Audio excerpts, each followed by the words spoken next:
The following is an exclusive presentation of the Nebraska Rural Radio Association. This is the Platte Valley Companies pregame show, brought to you by Platte Valley Companies, your premier provider of financial services. Live from the Logos broadcast booth, it's the Platte Valley Companies pregame show. Welcome back to another edition of Pioneers Baseball on the Radio. My name's Carson Trail, joining you live from the Logos broadcast booth. It's a beautiful day at Oregon Trail Park here in Gering, Nebraska, and we've got a good matchup ahead of us between the Western Nebraska Pioneers playing host to the Australian Select Colts. The Pios have been playing some inspired baseball, particularly against this travel squad from the opposite hemisphere. They have walked them off twice in 2 games. Now they look to sweep the series and keep the momentum going and into an exhibition match against the Fort Collins Force. The Pios have been playing very, very well in that time span. While they've been getting the results they wanted, we talked a little bit about that with head coach Brandon Nelson on our pregame interview to come up in just a moment. But the Pios, despite having come back from a 4-run deficit yesterday and coming back to win on a walk-off the game before that, there are still some things they have to improve upon. And Colin Flowers, the man on the mound for the home 9, he will be tasked with setting the tone, and hopefully the defense will improve a little bit and they'll play a good game behind him. So we're going to see how this all goes down here on this gorgeous afternoon. Back for more on our Platte Valley Companies pregame show in just a moment. FNBO is the great big small bank, and for more than 165 years, we've been with you where you are. A bank that's ready for all your needs, both big and small. Here to help you earn more, save more, so you can do more every step of the way. It's what you can expect from the great big small bank. FNBO, independent and family owned for 6 generations, and ever so focused on you. Stop on by or visit us at fnbo.com, member FDIC. Exceptional medical care from renowned specialists is available to you at Morrill County Community Hospital in Bridgeport. Need to see a provider during your lunch hour? Appointments are now available at Morrill County Hospital Clinic. Give us a call at 308-262-1755. That's 308-262-1755. Learn more about all our specialty clinics, providers, services, and more at morrillcountyhospital.com. Morrill County Community Hospital. Exceptional care right here at home. Do you know that Melbeta has a gas station and convenience store? Let me tell you about it. They have both gas and diesel at their pumps. All the little odds and ends you might need so you don't have to run back to town. You can grab some bagged ice as you head out for the day. With their full breakfast menu served from 7 to 10:30 a.m. and coffee, of course. They also have homemade cinnamon rolls made right there. A varying lunch menu is served from 11 to 1. Stop by Highway 92 Pit Stop in Melbeta. We'd love to get to know you better. KNEB 960 AM and 100.3 FM. Once again, from the Logos broadcast booth, this is our Scottsbluff screen printing pregame interview featuring the head coach of the Pioneers, Brandon Nelson. Coach, you've won 3 in a row with your squad after dropping only your second game in June to the North Platte Plainsmen. Those victories have included a couple of walk-offs, both against the Australian Select Colts. Your thoughts on that? I'm never going to complain with winning. I wish we would do it a little bit sooner. It's a little bit stressful to have to make a comeback in the 8th or 9th inning, and we haven't necessarily played our cleanest baseball. But the fact that we've been able to find a way to win, it shows a lot about this team that, we can power through those mistakes and still find a way to get the job done. Hopefully today we've tightened some things up a little bit so that we don't have to have that kind of pressure late in the game, but it's a really good indicator when you have a team that doesn't fold. I mean, last night we were down by 3 in the 9th inning. We came back and won. So, it's always a good sign. I would just like us to not put ourselves in those situations. What are some of the things that you'd like to see the team focus on today so that they can possibly wrap up some of these contests a little bit sooner?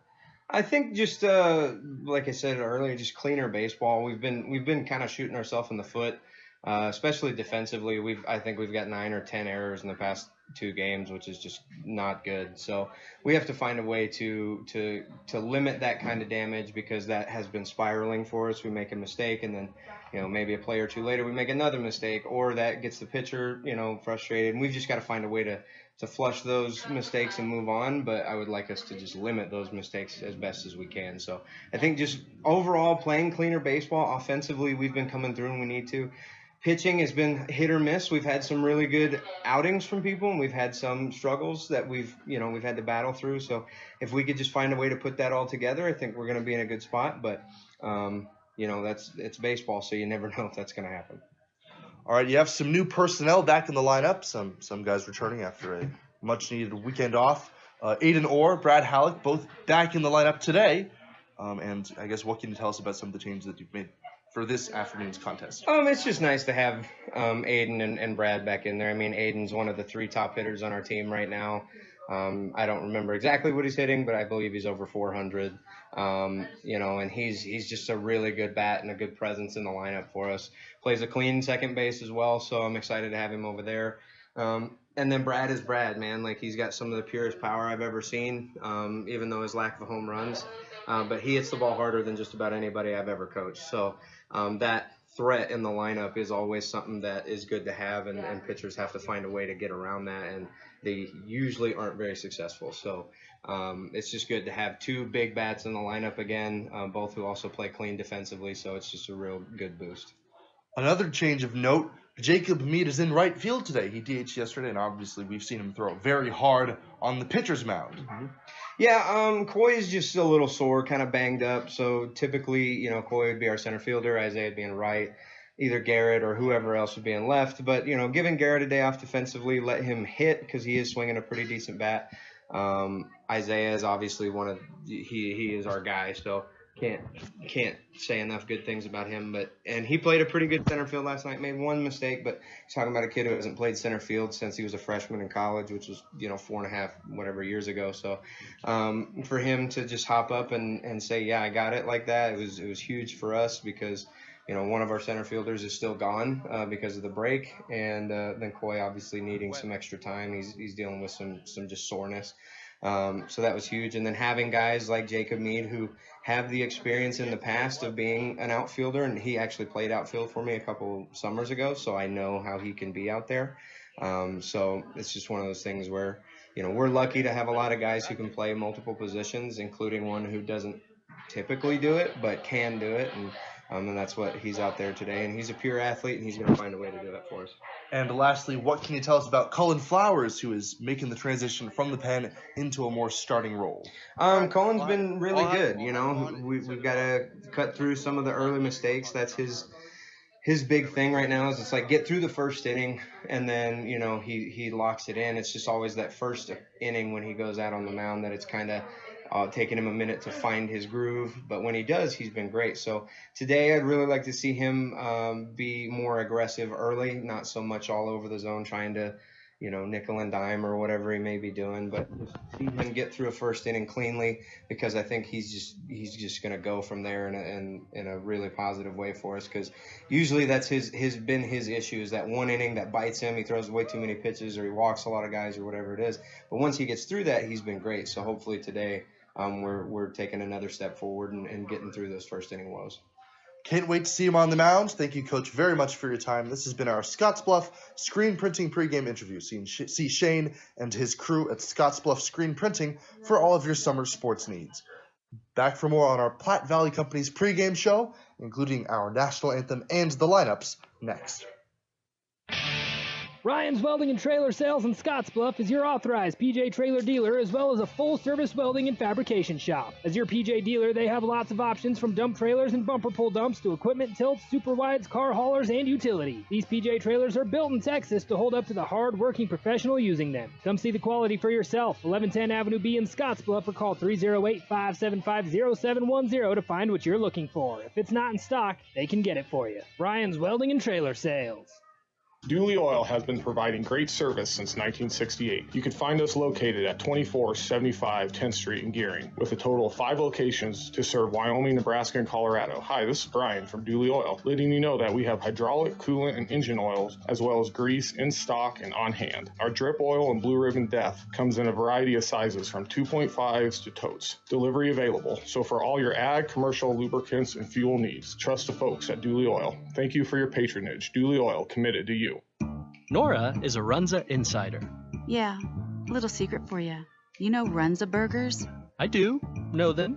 You can get one with Swiss cheese. Right. And mushrooms. Okay. Just ask for the Swiss mushroom burger? How'd you know? It's right there on the menu. Come get your Swiss mushroom burger today. Because from the way we make it to the way it makes you feel, Runza makes it all better.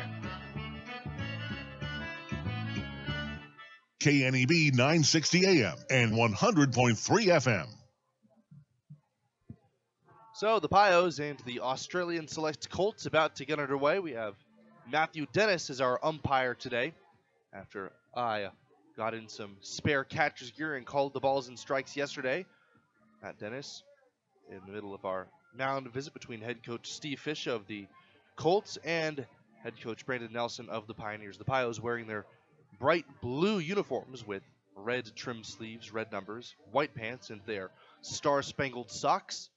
The Australian Select Colts wearing their red alternate jerseys with the blue and white piping on their each sleeve, and white pants to go with sort of blue and white trucker hats with red bills.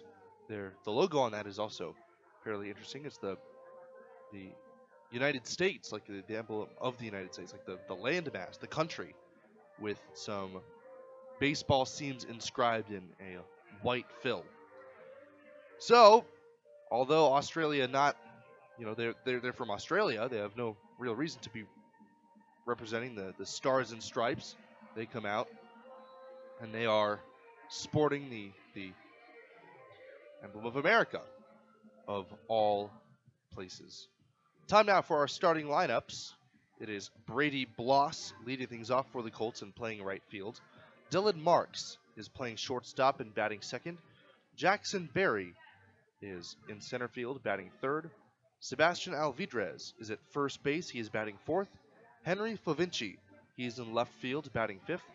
Ryan Clark is batting sixth and is the DH today. Grady Smith is at third base, batting seventh. Gavin Alexander is batting eighth and playing catcher. And Caleb Rookhaber, he is batting ninth and playing second base. For the Pioneers, it'll be James Lehman leading off and playing shortstop. Coy Carpenter still a little bit tight, not at 100%, so he's getting this weekend off. Garrett Esposito is the DH today. He is batting second. Isaiah Gibbs is back in center field, hitting third with the walk-off hit yesterday. Garrett Fisher is catching. He is batting fourth. Brad Halleck is back at first base, batting fifth. Aiden Orr, a welcome sight to see him back in the lineup. The left-handed bat is playing second and batting sixth.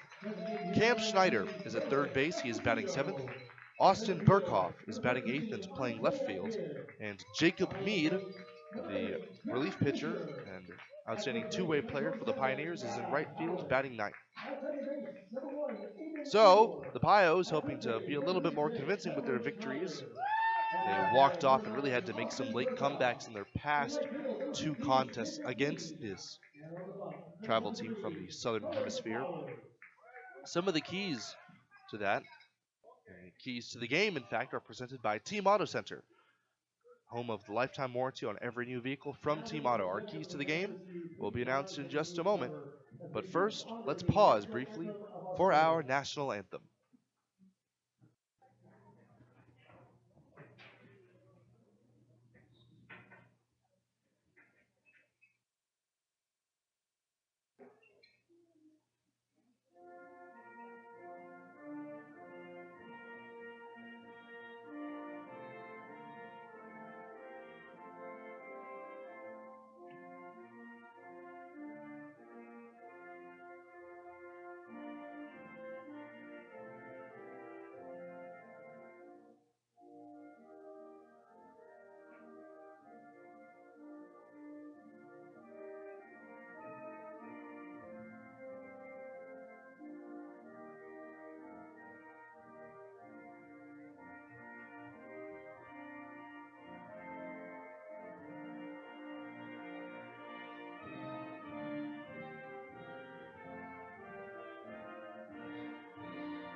gentlemen, we ask you to please remain standing and join us for the singing of the national anthem, sung today by Maddie Taylor.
So today we had the rendition of both national anthems. First for the visitors from Australia, the Australian Select Colts, and second, the United States national anthem, representing the pioneers and the good people of this country.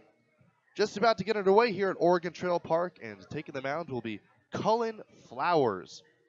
Flowers has kind of been making the transition from the bullpen into more of a starter's role.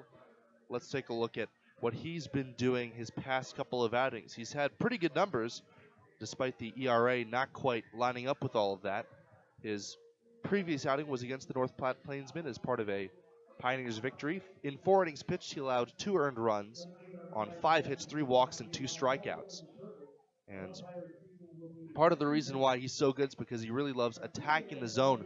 Although at times he'll really have to kind of settle himself in gradually. That, of course, is our key to the game presented by Team Auto Center.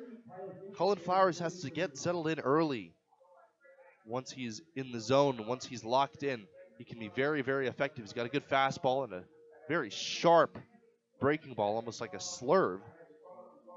And he really can keep hitters off balance when he's commanding his secondary pitch, along with his very good fastball. Opposing him is the right-hander, Colin Bianchi. And Flowers on the mound with the defense behind him as follows: Burkhoff, Gibbs, and Mead, the outfield from left to right. Good arms with Gibbs in center and Mead in right field. Schneider at third, Lehman at short, or at second, Halleck at first, and Garrett Fisher in the squat putting down the signs. So just about to get underway, our first pitch is presented by Papa Murphy's Pizza. It's love at 425 degrees, and don't forget to register for the Papa Murphy's Text Club for a sweet deal. The first man to stride in is going to be Brady Bloss, left-handed batter, as Flowers deals, and a called strike at the knees, a fastball, and it's 0-1. Bloss got some speed, even stance, feet roughly shoulder width apart. Here's the pitch, and a sinking fastball missing down. 1 ball, 1 strike. Matthew Dennis calling balls and strikes from behind the mound today. He is the only umpire and part-time voice of the Pioneers. The 1-1 in the dirt skips in on the inside corner. 1-1. Garrett Fisher back behind the mound after catching yesterday. It was Dylan Krause who got the start, and the Colts really got to him early. Here's the set. Flowers working from the stretch. Kicks and deals way outside with the fastball. and it's 2-1. Bloss, Marks, and Berry, the first three due up here in the first inning. No score, just having gotten underway at Oregon Trail Park. Here's Flowers pitching, swing, and a topper down the first base side, hit very softly, and it is foul. 3 balls, 2 strikes. Flowers trying to retire the first man of his outing. He looks in, gets a sign from Garrett Fisher. Doesn't like it, no. Now he gets the one he wants. He sets.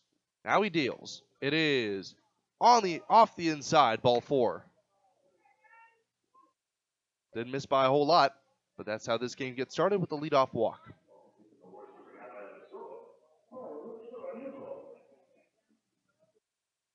Our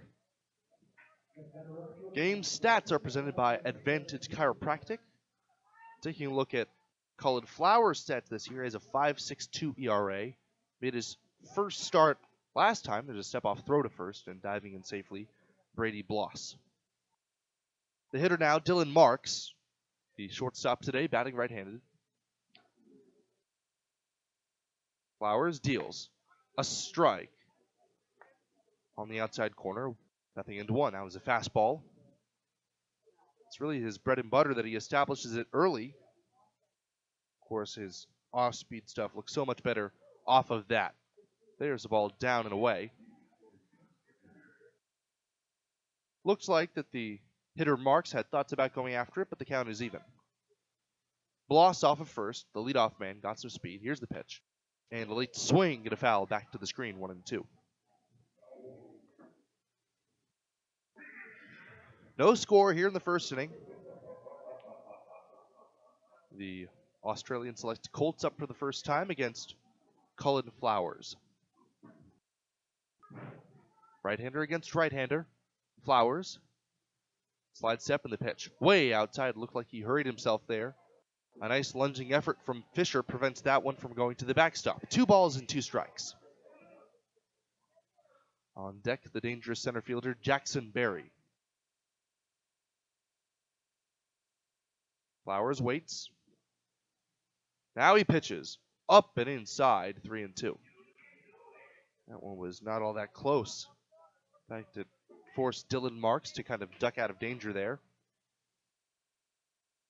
So another deep count for Cullen Flowers early in this game. He's already walked a man, trying to prevent that from happening a second time in 2 batters. Here's the payoff. And a late swing and a ball hit in the air down the right field line that is slicing well out of play. Out beyond the visitors' bullpen. 3-2.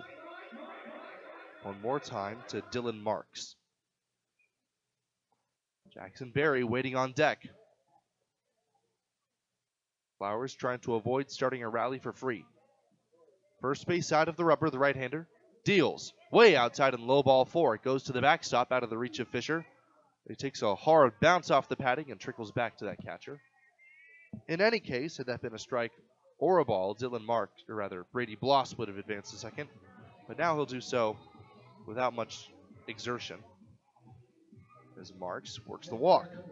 2 straight base on balls issued by Cullen Flowers to start this game. No score. Jackson Berry up, part of this brewing Australian select Colts threat. Bloss at second, Marks at first. Flowers delivers. Swing and a miss. Blew a fastball right by him about letter high, 0-1. Jackson Berry batting right-handed. Slightly open stance. Where's that shin pad? The shin guard on his front left shin, and he swings and gets really tied up and fouls a pitch off his hands out of play. No balls and 2 strikes.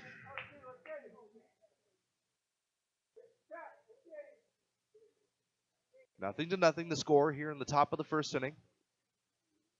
Flowers ahead in the count, likes the sign he got from Fisher. Looks at second, and he kicks and leans over towards second.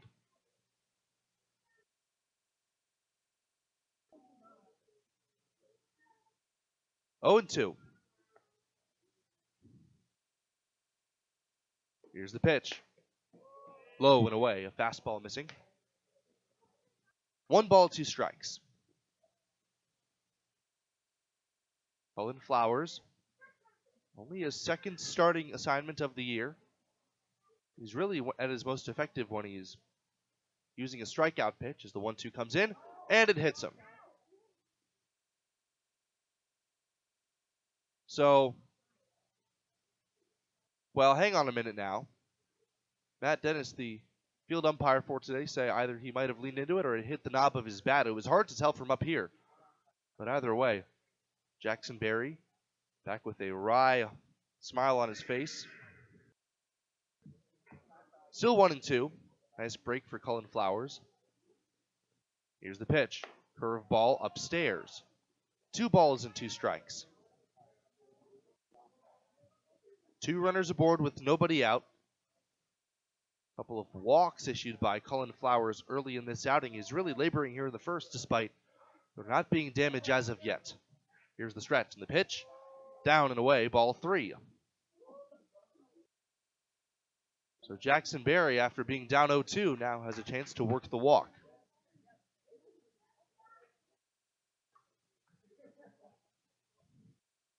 Flowers, the high set. At his shoulders this time. Here's the pitch. Swing and a bouncing ball to short. This could be 2. Lehman underhands the second for 1. Orr's turn to first. In time, double play.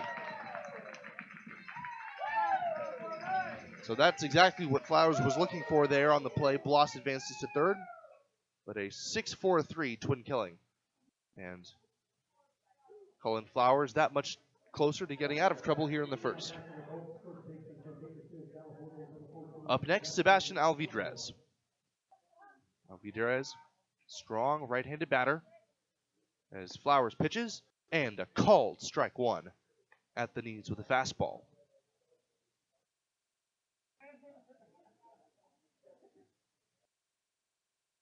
Nothing to nothing the score here in the first inning.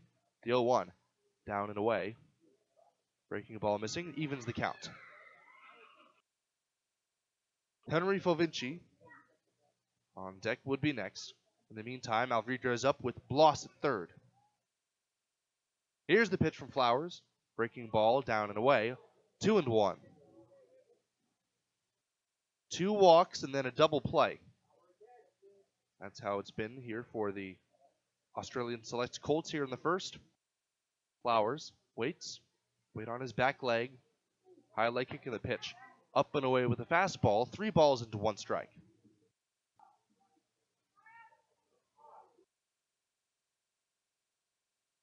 And now, Garrett Fisher's going to come out and have a word with Cullen Flowers. Gives you a chance to say that our game stats were presented by Advantage Chiropractic. Dr. Levi Bolin at Advantage Chiropractic in Scottsbluff, treating all of your chiropractic needs from 0 to 100 years old, athletes and veterans. Dr. Bolin specializes in treating your aches, pains, and injuries. Call today for an appointment and start to get back to better health. Advantage Chiropractic at 633-1425. So meeting adjourned, the 3-1 pitch from Cullen Flowers on the way. And swing and a miss. A low outside fastball, perfectly placed.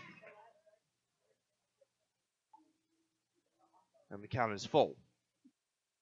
Third full count of the inning for Cullen Flowers. Here's the pitch. Swing and a miss. He struck him out. Powered the high fastball by him, and the inning is over. So Flowers works himself in and out of trouble as we go to the last of the first inning. It is the Colts nothing and the Pioneers coming up on the West Coast scoreboard. We love our communities and want to high-five those who live in them with our 5 for 5 CD promotion. Right now, we are offering 5.00% APY on new money 5-month certificates of deposits. Stop in to any branch and talk with a personal banker for this five-tastic deal. We're local and we love our community. Riverstone Bank, member FDIC. The annual percentage yield is effective June 6, 2023 and is subject to change without notice. Penalties may apply for early withdrawal. A minimum $500 deposit is required to open. New money only. Interest compounded quarterly. Public and institutional funds are excluded. Will reprice upon renewal at the current 6-month CD rate. With 3 campuses plus classes online, Western Nebraska Community College makes it easier than ever to learn where you live. Whether you're seeking short-term training or planning to transfer to a 4-year institution, WNCC offers a quality education that's affordable and local. Combine that with access to more than $4 million in assistance. WNCC is a great place to start pursuing your dreams. Take the next step and register today. Learn more at wncc.edu. Did you know 22 Americans die each day waiting for organ transplants, most of them for kidneys? The good news is that MatchingDonors.com is helping to change that. MatchingDonors.com is a 501c3 nonprofit organization that links organ donors with people in desperate need of kidneys and other transplants. And now you don't need to donate a kidney to save a life. You can donate your boat, car, or real estate, with 100% of the proceeds going to help save the lives of people needing organ transplants. Visit MatchingDonors.com or call 800-385-0422. KNEB 960 AM and 100.3 FM. Bottom half of the first inning on the mound, it is Colin Bianchi.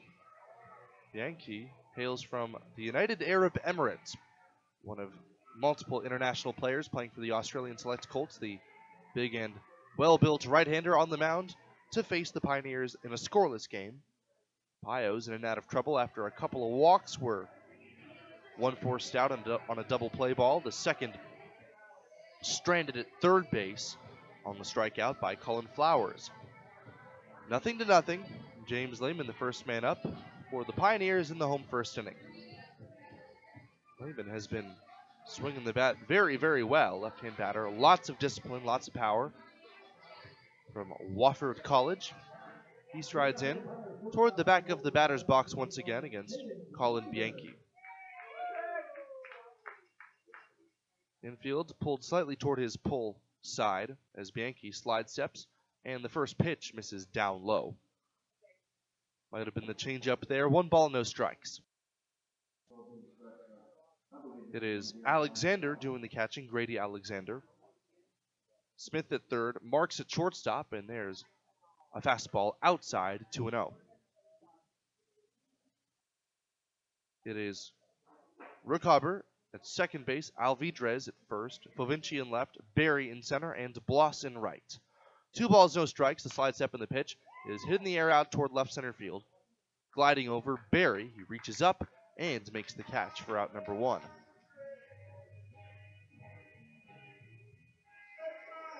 So Lehman makes the first out of the afternoon against Colin Bianchi. Up next, Garrett Esposito. Right-hand batter, lots of speed, lots of power. Had a pretty big at-bat in yesterday's affair ahead of Isaiah Gibbs, who ended up driving in the tying and winning runs in a walk-off win against the Colts, as on the first pitch, Esposito swings at that sinker and hits it sharply foul down the third base side. 0-1. The game's scoreless here in the bottom of the first inning. The Pioneers trying to take their third game in a row against the Australian Select Colts. Esposito waits. Now Bianchi pitches, and that one's hit high in the air, popped out toward medium-deep left field. No wind behind it. It'll be the left fielder Fovinci who comes in a couple of steps, angling to his left, and he makes the catch. So 2 straight flyouts begin the day for Colin Bianchi. So now it'll be Isaiah Gibbs. Gibbs, to make the understatement of the year, has made himself indispensable with the bat for the Pioneers. Right-hand batter, lots of power and a very, very good idea of the strike zone. Gibbs, right-hander against right-hander, takes a strike, a changeup at the knees, 0-1. Nobody on, 2 men out. The game scoreless here in the home first. Slide step in the pitch. A changeup called, strike 2, right on the inside corner. So quickly Bianchi out in front of Gibbs. Gibbs, an outstanding contact hitter, hard to strike out. Here's the pitch, and he reaches for one and hits it softly towards second. Charged by Rookhauber. He almost loses his footing, but regains his balance and throws him out at first. So the Pios, unlike their counterparts, end up going quietly, despite both teams being scoreless through the first inning. We head to the second on the West Coast scoreboard. The residency is independent living. And beyond life care, I think the biggest thing we bring to the table is sense of community, friendships, and camaraderie. I see a lot of people come in, they might be lonely and they meet new people, and they're like a plant getting water. They just really blossom. We can still be who we are. We can still be the independent people that we've been all of our life. And I don't think a lot of people really realize that when they think of moving into a nursing home and that you're giving up the life you've had. And it's nothing like that at all. I've done everything I wanted here. It has fulfilled our wishes and our needs very well. It's been good because we can still travel. That's why we retired in the first place. We wanted to go places. This is home. It has been from the day I moved in. The Residency, independent living where residents become family. At Team GMC, we promise you cannot buy the wrong vehicle. We want our customers to feel confident in their purchase decision. Most vehicles come with a 7-day, 500-mile, no-questions-asked guarantee. That's right. Most vehicle purchases come with a 7-day, 500-mile, no-questions-asked guarantee. Team GMC. No games, no gimmicks. You just can't buy the wrong vehicle. Team GMC in Scottsbluff. Shop online right now at teamautocenter.net. GMC. We are professional grade. KNEB 960 AM and 100.3 FM. We're in the second inning at Oregon Trail Park. The Pioneers and the Colts playing their third game in succession. The Pioneers have walked off the last two, the foremost of which was a 3-run comeback yesterday to win 11-10. Pios have been playing some very inspired baseball, especially this month. They're 10-2 in the month of June. Cullen Flowers back on the mound to face Ryan Clark. And a called strike. Make that Henry Favinci. Favinci batting right-handed. White batting gloves on the darkened handle of his bat. There's a swing and a miss. Blew a fastball right by him. And Cullen Flowers hoping to get settled in a little bit faster here in the second. Here's the pitch. And a swing and a ball lifted out of play down the right side. 0-2. 0-0 the score. Top of the second inning after both teams held scoreless in the first. Flowers sets. Here's the pitch. Curveball, reach for, kind of a check swing roller out towards second, charged by Orr. He shuffles and quickly slings it to first in time for out number 1. So Flowers gets ahead of his man and manages to stay ahead until the very end. A 4-3 put out for Favinci. And that'll bring up Ryan Clark. Clark from Beaverton, Oregon, is the DH today. Right-hander against right-hander as Flowers deals. And he misses low and away with the fastball. 1 ball, no strikes.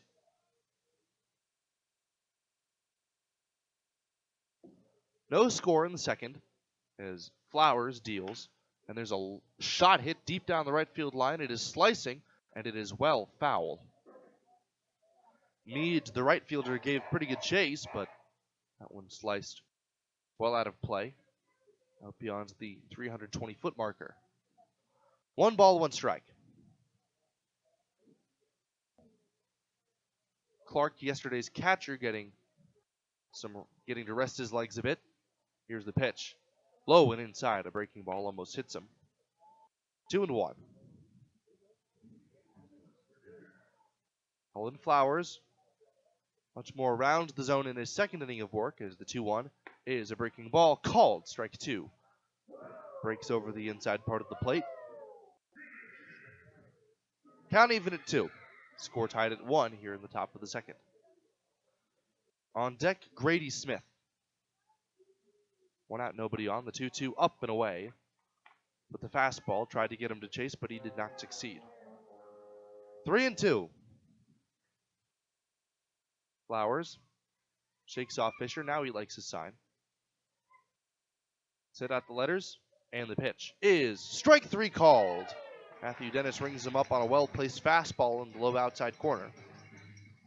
Strikeout number 2 in the first, looking for Cullen Flowers. So now it's going to be Grady Smith. Right-hand batter, got some power. Grady Smith from Sitka, Alaska.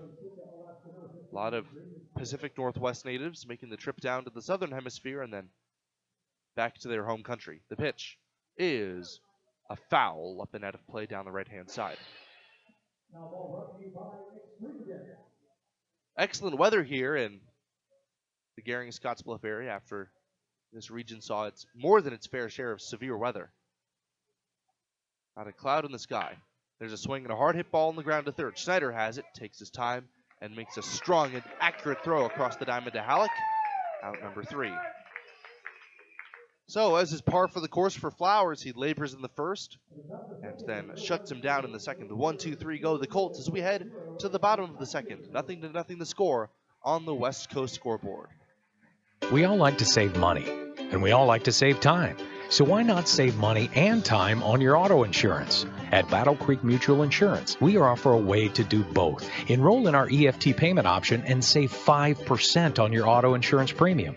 EFT makes bill paying easy, convenient, and there's no worry of late payments. Visit bcmutual.com today to contact a local Battle Creek independent agent and start saving. Battle Creek Mutual. Better together. F&BO free checking is checking that's actually free. No fees or minimums, and now no overdraft fees. It's ever so personal, with people to help every step of the way. And easy, with a mobile app that allows you to deposit checks and manage your account wherever you are. So make the switch so you can do more with the Great Big Small Bank. Visit fnbo.com to learn more or stop on by. FNBO free checking. It's ever so free. Member FDIC. Fun facts about owning your own hot tub, courtesy of High Plains Spas and Recreation. Relaxing in your spa before bed helps soothe your aches and pains, allowing for a deeper, more rewarding sleep. Hot Spring Spas offers features like entertainment systems with Bluetooth capability, waterfalls, LED lighting, volcano jets, and more. Yes, sleeping like a baby is just one great reason, but there's plenty more. Stay tuned or stop into High Plains Spas and Recreation, where they sell fun. Open 9 to 5 Monday through Friday, 1725 East Oberlin, Scottsbluff. KNEB 960 AM and 100.3 FM.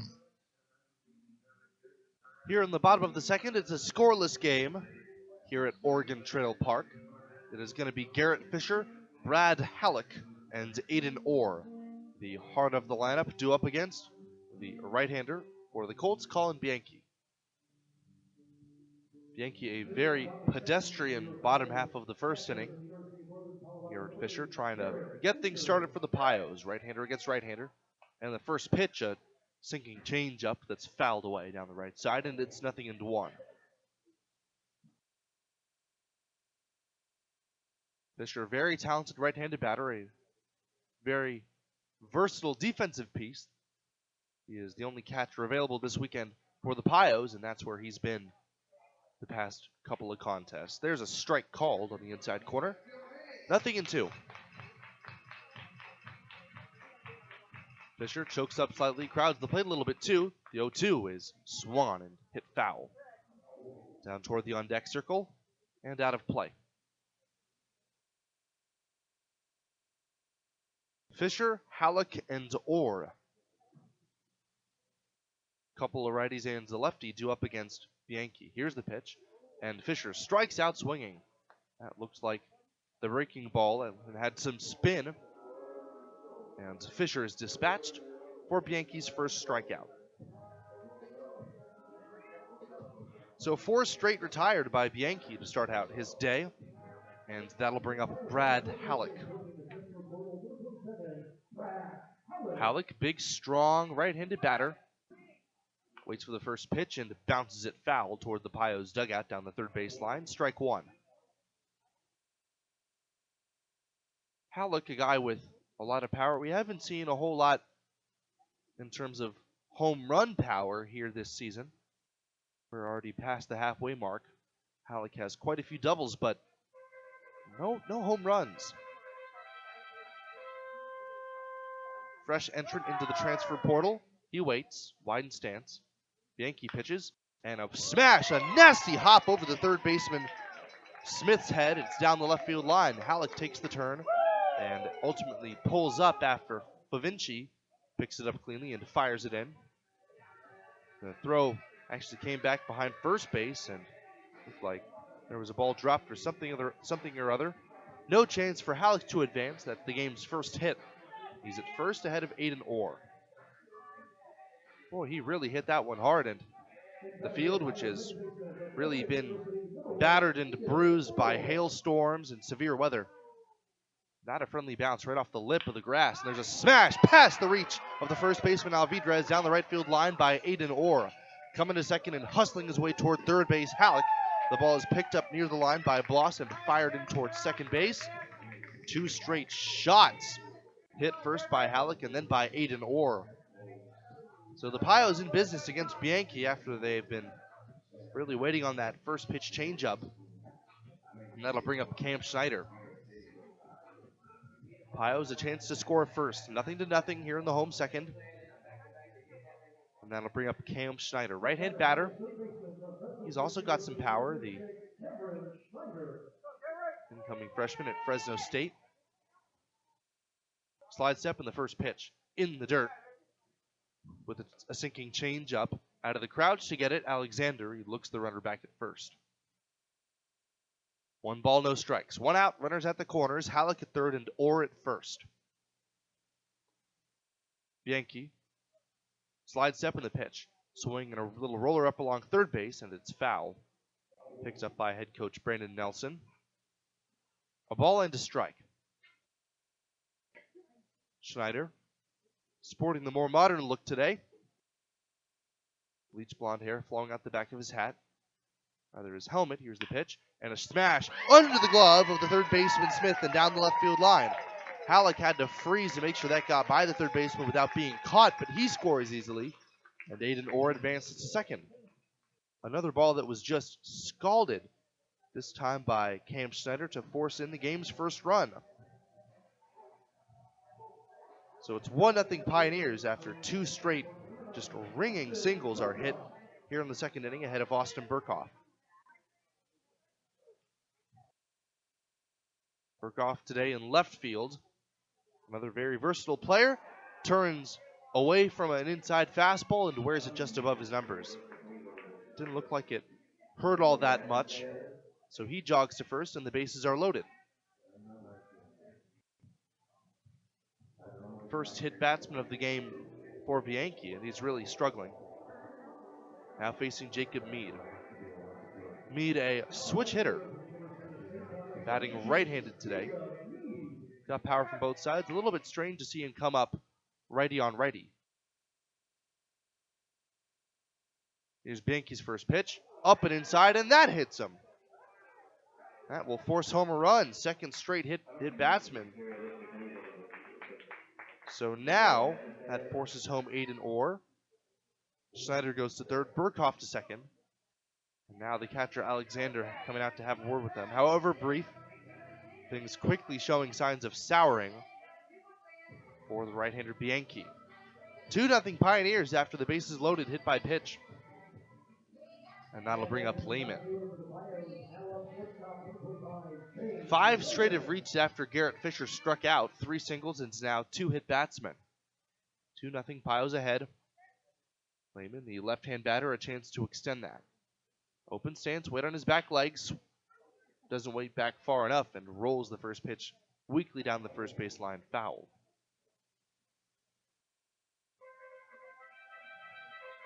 Pios with the pair across here. Lehman can get another one across if he were to stay out of a double play.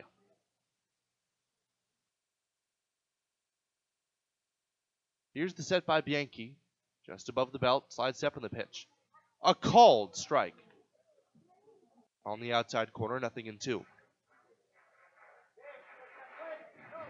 On deck, Garrett Esposito.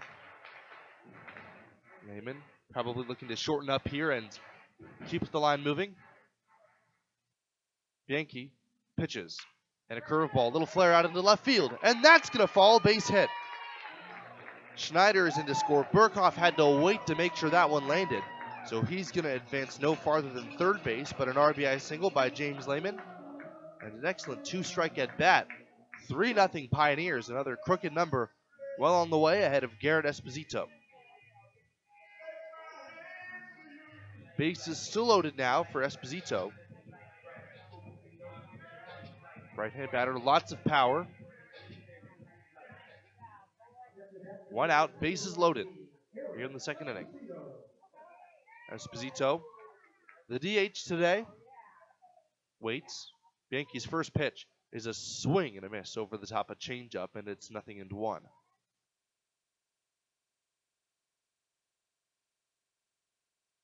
3 across, and the base is loaded for the Pios. As Bianchi sets. Slide step in the pitch. Way outside, a changeup, missing 1 ball, 1 strike. Waiting on deck, Isaiah Gibbs, who came up with the bases loaded yesterday and hit a game-winning 2-run double to seal another Pios comeback. That's been a theme this year. They have done very well in the face of adversity. And a changeup outside. 2 balls, 1 strike. Right-hander against right-hander. Bianchi has allowed 6 straight to reach on 4 singles and 2 hit batsmen. Here's the 2-1. Down and in with a changeup, and it's 3-1. Isaiah Gibbs lurking on deck. A free pass would mean another run and a chance for Gibbs to really land another haymaker. 3 across already for the Pioneers. A ball would make it 4. Here's the pitch, and a curveball fouled away. That was a hanger up on the outer part of the strike zone. Esposito now in a full count.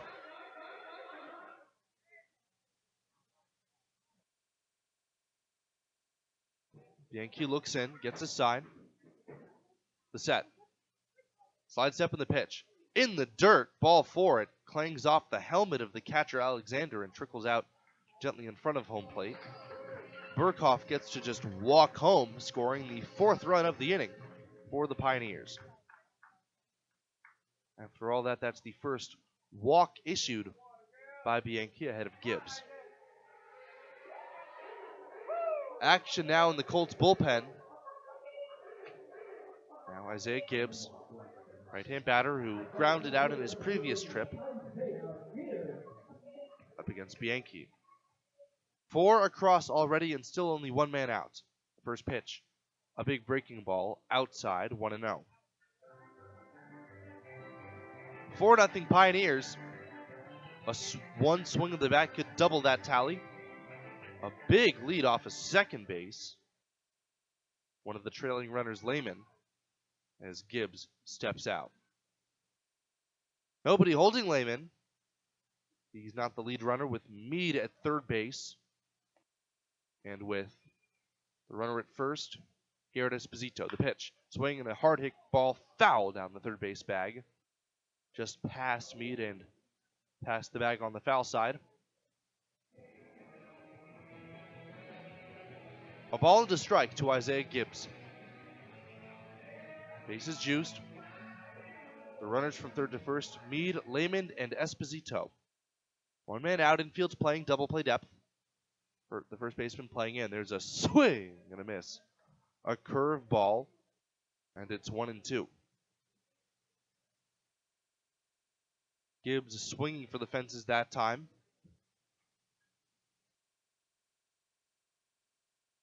One ball, 2 strikes. A big strikeout situation for Bianchi. Here's the pitch. Swing and a high fly ball out toward deep left center field, ranging over Barry. He calls off the left fielder Favinci and makes the catch. Tagging at third, Jacob Meade. He scores easily without a throw, which went to third base. And it's 5-0 Pioneers on the sac fly by Isaiah Gibbs. So Gibbs, not really a guy who could generate enough power there, despite him having so much of it. Bianchi just not a guy who supplies a whole lot of it on his own. So Gibbs drives home Meade. 2 runners still aboard and 2 men out for Garrett Fisher. Fisher started this inning with a strikeout, and for Bianchi, it's been all downhill since then. There's a fastball missing low. 1 ball, no strikes. Pios 5 across here in the second. And they've held their counterparts scoreless so far. The pitch on the way. And a swing and a miss. It's 1-1 over the top, another sinker. Fisher, the 10th man to come to the plate this inning. 2 runners aboard. It is Lehman at second and Esposito at first. Fisher's got some home runs of his own this year, lots of power. Slide step in the pitch is a swinging strike. Fisher's been kept off balance by that slow changeup, and it's 1-2. Colin Bianchi really laboring this inning for the Australian Select Colts. A long look in. Gets a sign from Alexander, now sets. Here's the pitch. Runner from third takes off, and there's a ball driven deep to left field. Ranging back the left fielder, it is Favinci. He will reach up and make the catch, as he ends up pulling up shy of the 362 marker. But 5 across for the Pioneers on 4 hits, 2 hit by pitches, and a walk. So we now head to the third inning. It is 5-0 Pios on the West Coast scoreboard. It takes a lot to run your business, and a lot has changed. What hasn't changed is the professional partnership with your business in E&H CPAs and Management Consultants. When you include our team, we will develop a plan to assist you with your accounting, tax planning, valuation services, and even litigation support and exit planning. Then you can focus on day-to-day responsibilities. Troy Hilliard will guide your business into the future. E&H CPAs and Management Consultants PC. Innovative, trusted, proven. 308-633-6800. Getting Valley Plumbing and Heating, rescuing customers since 1987.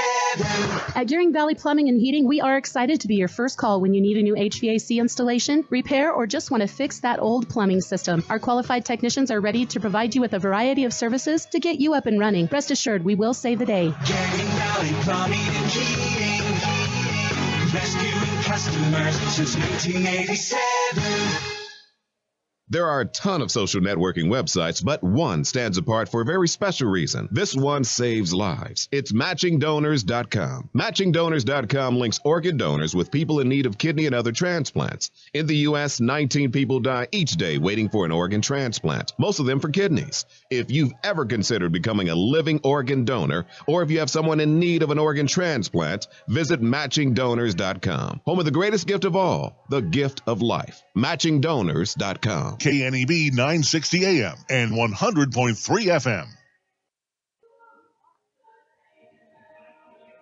For more than 125 years, Wells Fargo Advisors has created wealth management and investment strategies aimed at achieving our clients' personal financial goals.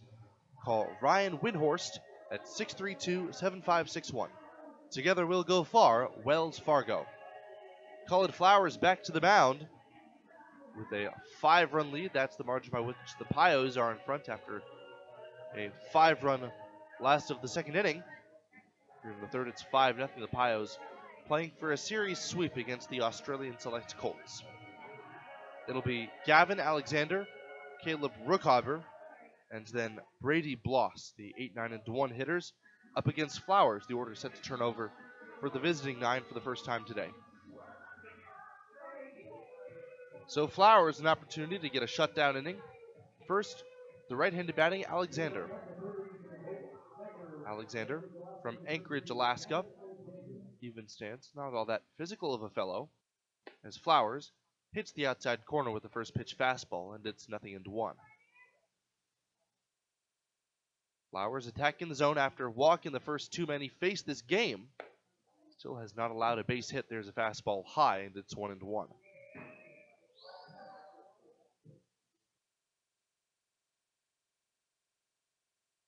Flowers pitches, and a check swing on a ball that was called to strike on the outside anyway.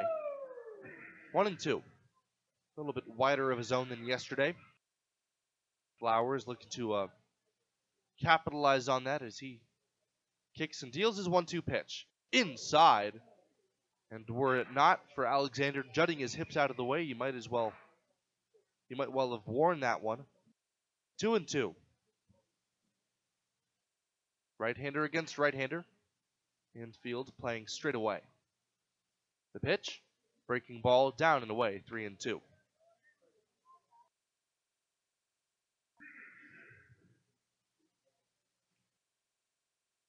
Flowers in another deep count deals the payoff pitch, and it is swung on and missed, strike 3. A very late and half-hearted swing attempt by Gavin Alexander.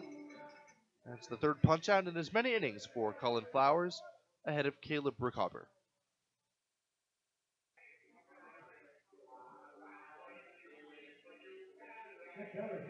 $5-0 the Pios ahead after a very crooked number indeed in the second inning. Flowers delivers his first pitch, and it is a bit below the knees, not by much. So Rickover, right-handed batter, slightly open stance, not a whole lot of power, as Flowers deals, and a swinging strike. Powers a fastball by him to even the count. Rickover, the number 9 hitter for the visiting Colts from Australia, swings and lofts a fly ball, late swing down the right field line in foul ground. Mead, with a lot of speed, gives pretty good chase after it, but it lands just in foul ground in the field of play. 1-2. Rickover, a native Oregonian, will soon return home after the Colts began their road trip in Portland. Infield playing straight away again. Flowers deals his 1-2. And a check swing roller up along the left side. Schneider cuts it off, fires to first in time, and it took a nice play by Schneider to shuffle in front of Lehman, and he does a nice job of preventing that from turning into problems. So 2 straight retired by Flowers here this inning, this time on a 5-3. And now he is set down, I believe, the last 7 in a row. 8 if you count the double play. So the lineup turns over for the first time today. It is Brady Bloss. Left-hand batter takes the breaking ball for a called strike on the lower part of the zone, 0-1. Pios 5, Colts nothing here in the third. Here's Flowers delivering. And a backdoor strike, a filthy breaking ball, and it's 0-2.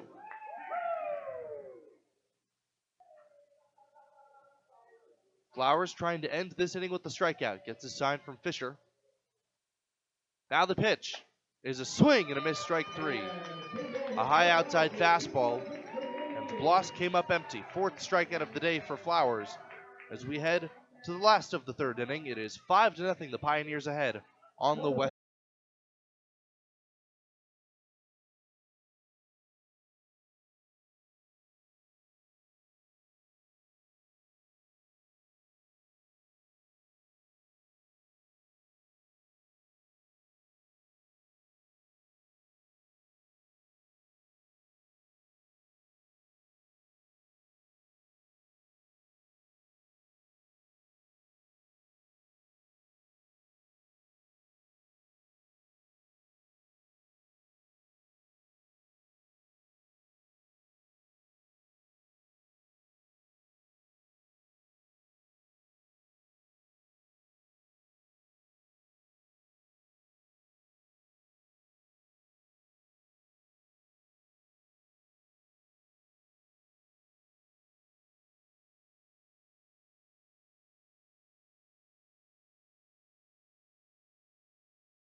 Right over the head of Smith. Here's the pitch, and there's a high drive to deep left center field. Way back there, still going. It is a home run!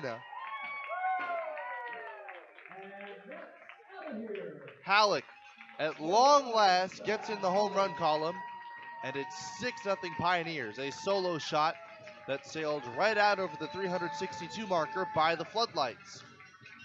That one was hit a mile, and the Pios expand upon their lead.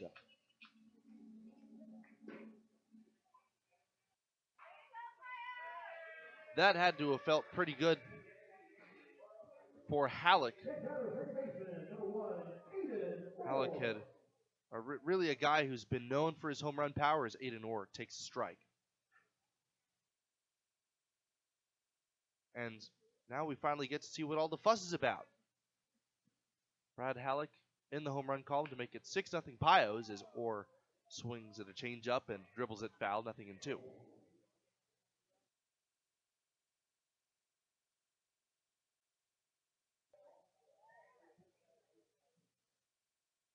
Bianchi trying to bounce back after issuing the home run ball, and he misses up and away a changeup. or left-handed batter singled in his first trip. That was also a very sharply hit ball, this time down the first base line. 1 ball, 2 strikes. Bianchi's pitch is skied in the air out toward shallow left field. Angling in now, really dancing with it. Not much of a breeze to battle with that time. Favinci makes the catch. And they're 1 away. Pio 6 after Brad Halleck hit the home run to start off this frame. 1 out, nobody on for Cam Schneider. The first pitch is popped high in the air on the right side. Near the line, the first baseman just straddling the foul line reaches up and makes the catch. Alvidrez. And quickly 2 are gone for Austin Burkhoff.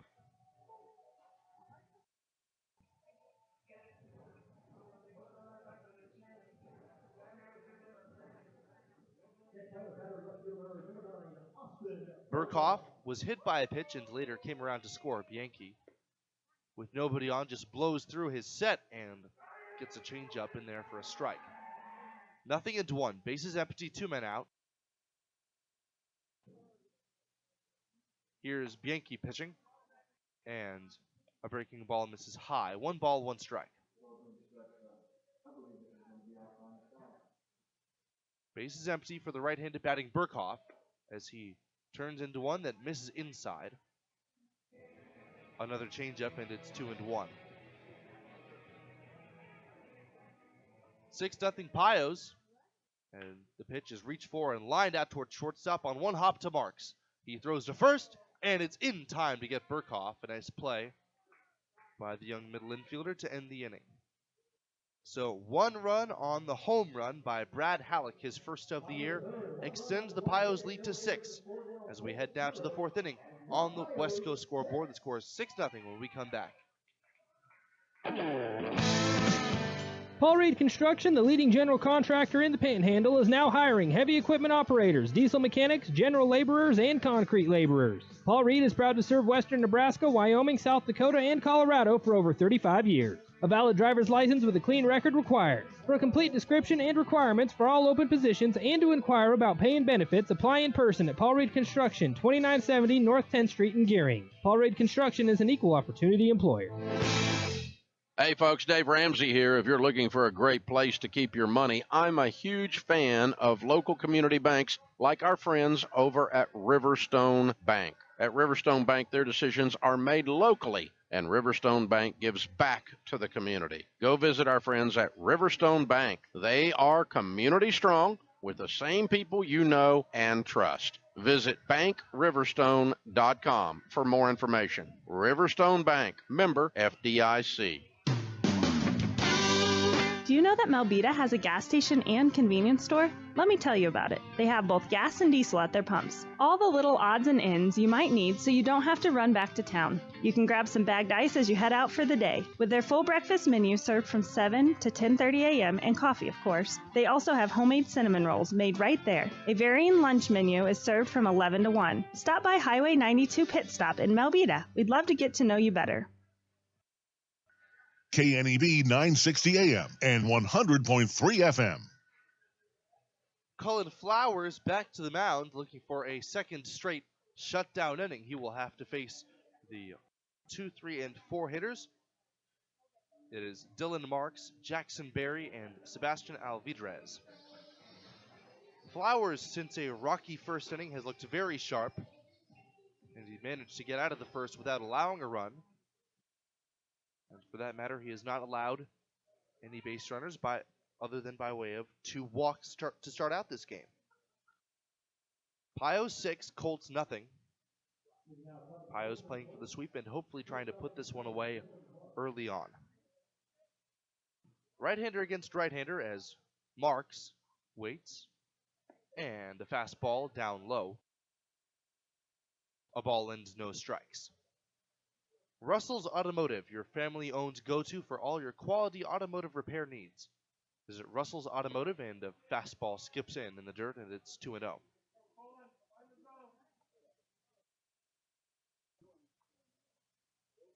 Pios have totaled 5 hits and yet have scored 6 runs in this game. The most recent tally was a solo shot for Brad Halleck's first long ball of the year. Here's the 2-0. A called strike, a fastball right in the outside corner, about knee-high. I don't imagine that Dylan Marks was too enthusiastic about that call, and it's 2-1. Here's Flowers pitching. Swing and a little flare out toward left field, and that's going to fall in for the first hit of the game for the Colts. Coming in Burkhoff, he had to play that on a couple of bounces just right off the end of the bat. Dylan Marks did not really barrel that one, but he's aboard for the second time ahead of Jackson Berry.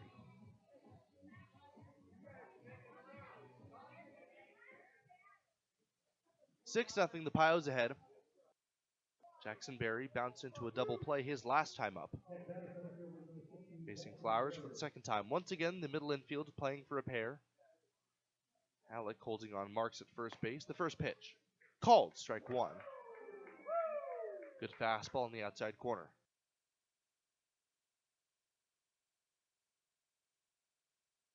Marks shuffles off at first. Moderate lead relative to his size. And a breaking ball just inside. Flowers' body language, a little bit of a wry smile on his face. Perhaps growing a little bit exasperated with Matthew Dennis' strike zone. A little bit tight, that one. And a sinking fastball down low. 2 balls into 1 strike. Jackson Berry wearing the shin guard on his front chin and a large elbow pad protecting both his elbow and his tricep. And the fastball a bit outside, and it's 3-1. A man aboard for the right-hand batting Jackson Berry. Here's the pitch. Swing and a fly ball hit down the right field line deep. Meade racing over. He watches it sail out of play. Meade, to his credit, is really, really hustling after balls that normally the average right fielder would just see foul and give up on. 3-2. Flowers gets his sign and comes set. Step off, throw to first, and that one a pretty close play, but that time Mark's able to dive in safely. Mark's aboard at first after recording the first hit of the day for the Australian Select Colts. A bit early to think about a no-hitter, but still plenty of time to think about the shutout. There's a swing and a line drive out of right center field. Meade races over, slides, and makes the catch. Nice play, Jacob Meade. A man who has made a name for himself on the mound, getting scouted by major league teams. That time, he does it with the glove. Nice job to retire Jackson Berry with 1 out. It'll be Alvidrez.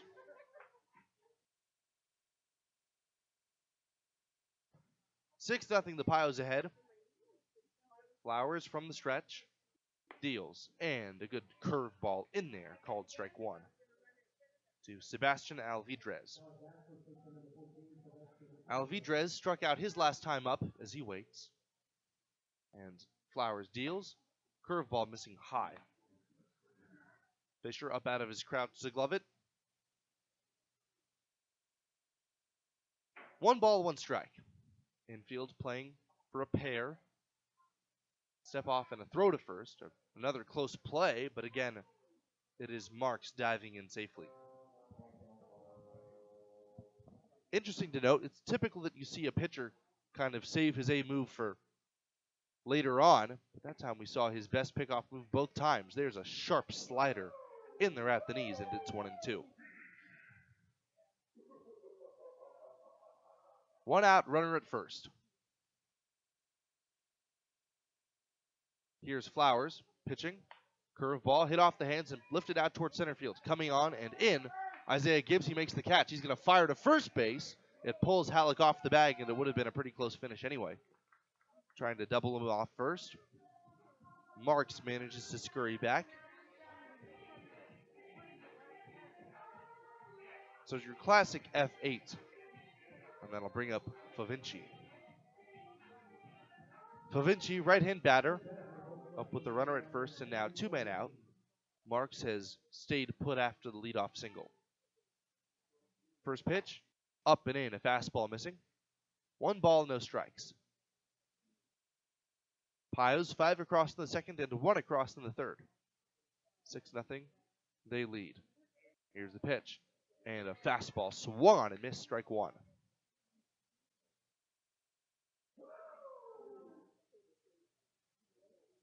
On deck, Ryan Clark, as Flowers deals, missing way outside a fastball, and it's 2 balls and 1 strike.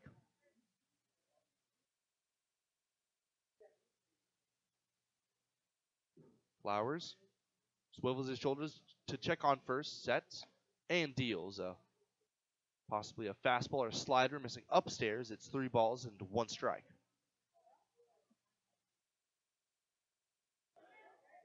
Meade, Lehman, and Esposito do for the Pios in the last of the fourth. The 3-1 on the way. Way outside, ball 4. Fastball missing. Third walk of the game surrendered by Flowers, and that'll bring up Ryan Clark.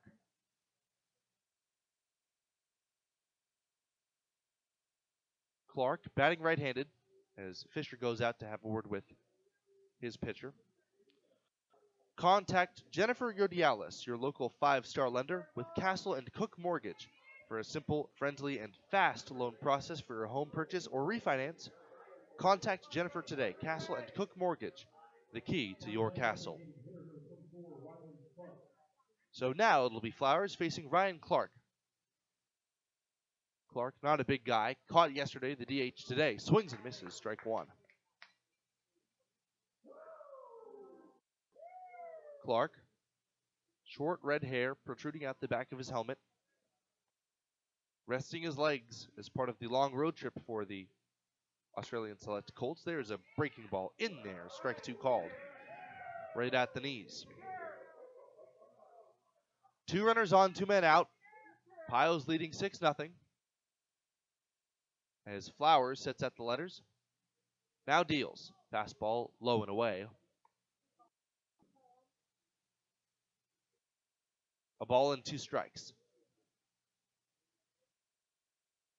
Marks a walking lead off a second with nobody holding. Pavinci the man at first. The pitch and a curveball smacked down the third baseline. Foul, hit very sharply. But an easy call for the umpire today, Matt Dennis. Still 1-2 to Ryan Clark. Brady Smith, the man waiting on deck. Flowers, the high set at the shoulders this time, pitches. Curveball swung on and missed. 5th strikeout of the day for Flowers, strains a pair. No runs, a hit, a walk, and 2 men stranded for the Colts as we head to the last of the fourth. 6-0 the Pios ahead on the West Coast scoreboard.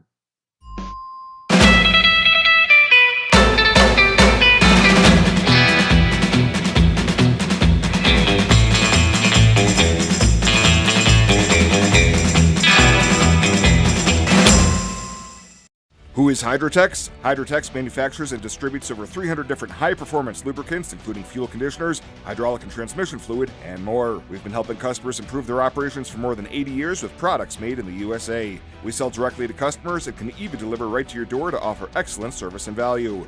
Our products are made to exceedingly extend drain and grease intervals to reduce maintenance and labor costs to improve the budget. Whether you're in a factory, farm fleet, or like to go fast, Hydrotex is here to help. Visit your local Hydrotex dealer in person or online today. We can sum up McDonald's new crispy chicken sandwich in one word. Crispy. But also juicy and tender. Okay, it's crispy, juicy, tender. All one word. But then, also pickle. Oh, and potato bun, which is 2 words. Okay, we can't sum up our new crispy chicken sandwich in one word, so you'll just have to try it to understand it. Order ahead on the McDonald's app at participating McDonald's. Ba-da-ba-ba-ba.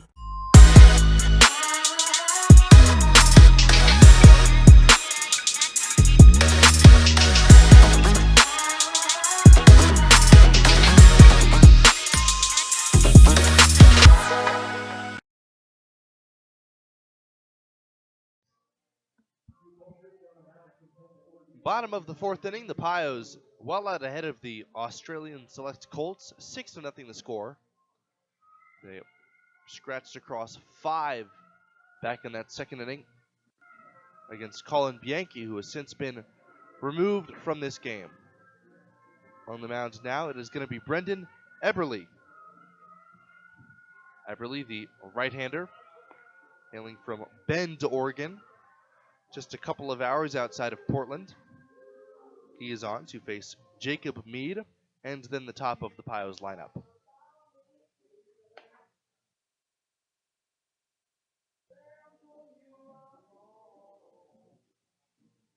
So the final line for Bianchi is only 3 innings pitched. He allowed 5 hits, including a home run. 5 of those 6 earned runs he's allowed came back in the second inning. Also has a walk, 2 hit batsmen, and 1 lone strikeout. So a very tattered line for Bianchi ahead of Eberle. Another right-hander against Jacob Mead. Right-hander against right-hander. Mead striding in slightly open stance. Mead in right field today. Here's the first pitch. It is a called strike. Much improved velocity compared to Bianchi. That was a fastball that split the plate, 0-1. Eberle winds, and he throws. And a changeup lofted in the air out towards shallow center field. The shortstop Marks racing out. Now he's called off by the center fielder Barry, who makes the catch, out number 1. So Mead is set down, and the fourth inning begins by way of a flyout. So now the top of the lineup, it is James Lehman, who singled to drive in a run back in that 5-run second inning. Left-hand batter facing Eberle for the first time. Here's the windup, and Eberle's first pitch is taken a called strike. Fastball about belt high on the outer half. 0-1. Pios 6 across so far, across a couple of frames here in the fourth inning.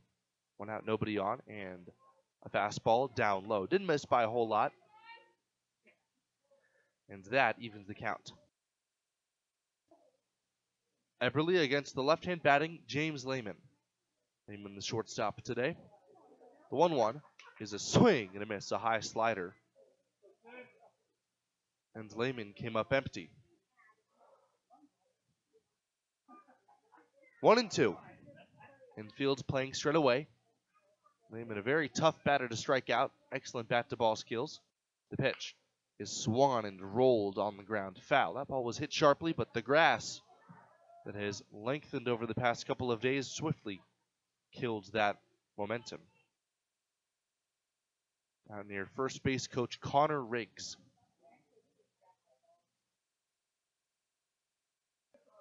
The 1-2 coming to Lehman as Eberle throws, and it is inside.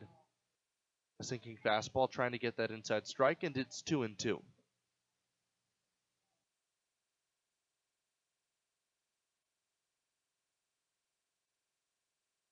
Here's Eberle pitching. And a curveball hit in the air out toward left field. Over toward the line, Favinci. Now just in fair ground, reaches up and makes the one-handed catch for out number 2.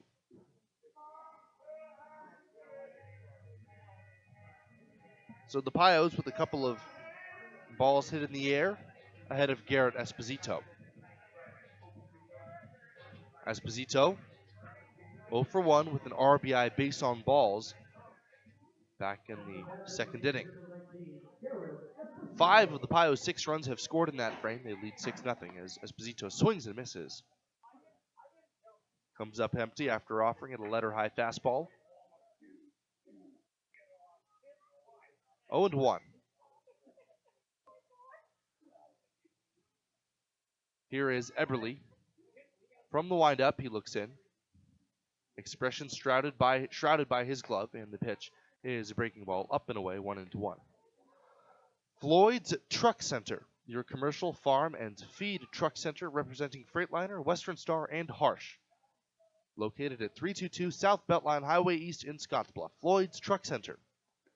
Here's the 1-1, and it skips into the opposite batter's box, way outside and low. 2 balls into 1 strike to the dangerous Esposito.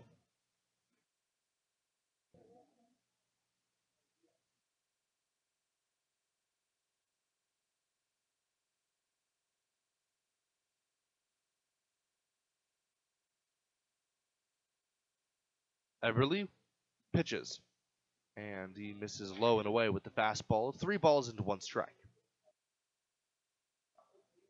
This Australian Select Colts team looking to preserve their pitching depth as part of their long road trip, barnstorming across the United States. That one's reached for, hit in the air out toward shallow center field, racing in and diving to try to get it.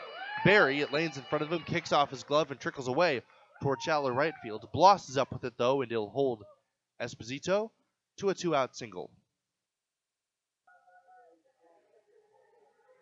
Not Esposito's best piece of contact by any means in a Pioneers uniform, but he reaches on the knock ahead of the dangerous Isaiah Gibbs. Gibbs a sac fly in his previous trip. He's 0 for 1 with that run driven in. He also came up with the bases loaded in the bottom of the 9th yesterday and knocked in both the tying and winning run. There's a fastball down and away. 1 ball and no strikes to the right-handed batting Gibbs.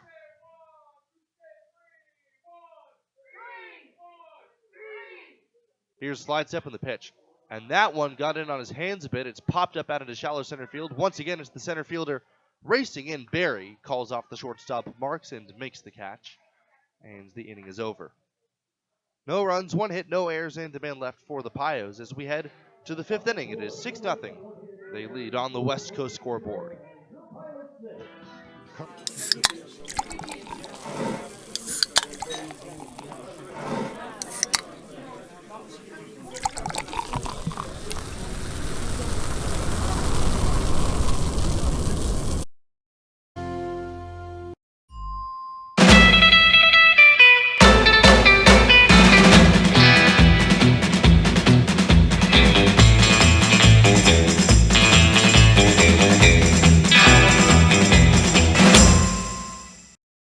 Who is Hydrotex? Hydrotex manufactures and distributes over 300 different high-performance lubricants, including fuel conditioners, hydraulic and transmission fluid, and more. We've been helping customers improve their operations for more than 80 years with products made in the USA. We sell directly to customers and can even deliver right to your door to offer excellent service and value.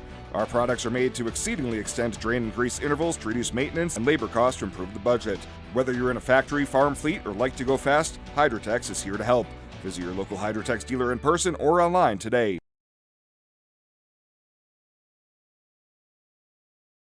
Francis comes out in relief of the right-hander. Final line for Flowers. 4 innings pitched, 1 hit, 3 walks, no runs.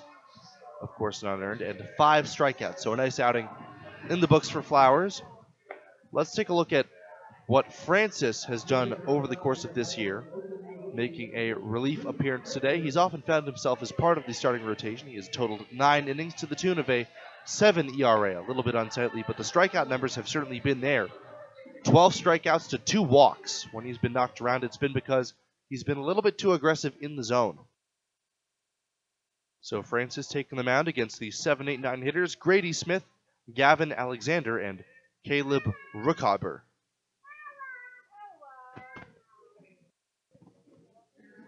Pios leading 6-0 here in the 5th.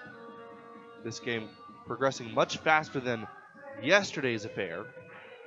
The Sunday matinee, the final of 3 games played against the Australian Select Colts this year.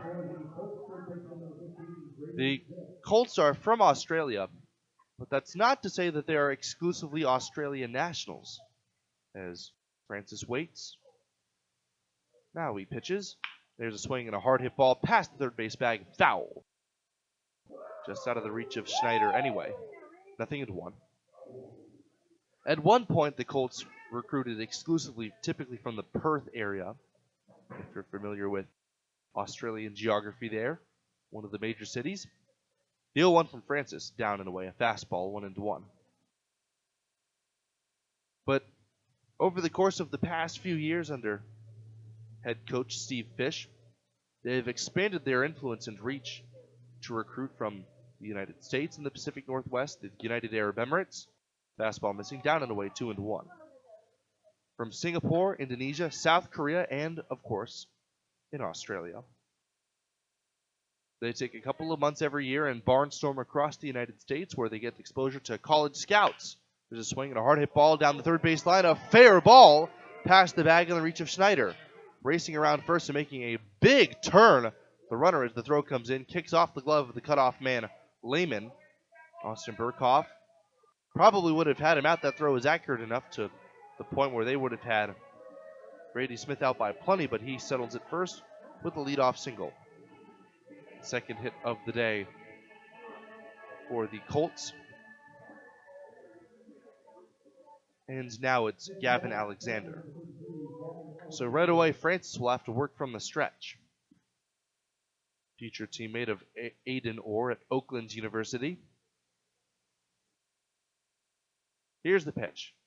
A called strike, a good breaking ball, and it's 0-1. 6-0, the Pios, with 5 in the second and 1 in the third, have taken a commanding lead in this one. Reese Francis trying to avoid this idea of a rally put together by the Colts. Trying to avoid that from turning into a real threat. There's a check swing, and very clearly Alexander broke the plane. It's 0-2. Right-hander against right-hander. Infield's double play depth with Halleck holding the runner at first, and there's a swinging strike 3. A curveball had him out in a different time zone. He was so ahead. Alexander strikes out for the second time today, ahead of Ruchaber. Ruchaber spelled R-U-C-H-A-B-E-R.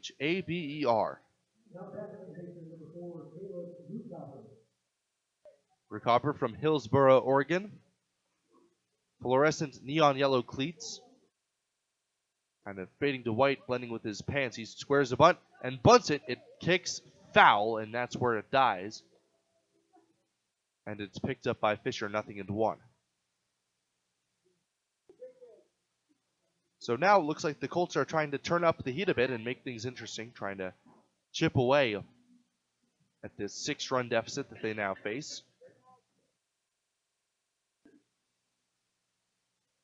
Ruchaber playing second base today. Runner at first, only one man out. The middle infielders, Lehman and Orr, played up the middle. The pitch is a bouncing ball to the left side and through for a base hit. Past the reach of Lehman. Burkhoff in to field it, and a little seeing eye ground ball that under any other circumstance could have been a double play. Or at least one out. So the first ball was scalded, that one hit by Grady Smith. He's now at second base where he stops, and that last single hit by Ruchaber just not hit with all that much authority. Ahead of Brady Bloss. Bloss, the leadoff man, 0 for 1 today with a walk to start out the game and to strike out. Reese Francis trying to keep the shutout intact so far. 1 out, 2 men aboard. Francis looking in. Smith at second, Ruchaber at first. The pitch. Called, strike 1 at the knees. That one right down 10th Street. 0-1. One of 2 real threats of the day for the Australian select Colts coming here in the 5th inning. 5-0 they trail. They had to abort against Flowers in the first inning but could not score. Brady Bloss, the leadoff man, batting left-handed. Trying to stay out of the double play here. Here's Francis pitching. And a hard hit ball and a diving attempt by Halleck. That one gets into right field, a base hit. Coming to third and getting a very late stop sign is the base runner, Grady Smith. He's now at third, and the bases are loaded for Dylan Marks. That one was hit very hard. Brad Halleck was holding the runner on the bag, and if he'd been playing even with the bag, or perhaps playing normal depth, that could have been a double play. Bloss at first, and the base is loaded for Dylan Marks. Marks, right-hand batter, and a big spot here where they can really cut into this deficit. There's a called strike. A breaking ball over the inside corner, and it's 0-1. That was base hit number 4 for the Australian Select Colts. They still trail by 6 runs, though, albeit a big swing by Marks could really change that. But the base is juiced. Francis kicks and deals. Curveball popped up in foul ground. Halleck racing over toward the dugout, and he watches it clang off the first row of bleacher seats, 0-2. Marks has not been set down today. He has walked in the first, and he has singled back in the fourth. Here in the 5th inning, another threat for the Australian Select Colts. Francis, here's the pitch. Swing, and a swinging bunt. Off the mound to get it, Francis. He's going to come home with it in time to get him. And a very nice job indeed by Francis to get the lead run and keep the shutout intact. The bases remain loaded, but on a swinging bunt play, Francis really came over and gloved it, quickly made an exchange and an accurate throw to Fisher covering the bag. The base is still loaded, but the only out that Francis was able to get was the most important. So Marks aboard on the fielder's choice, Bloss to second, and Rookover to third.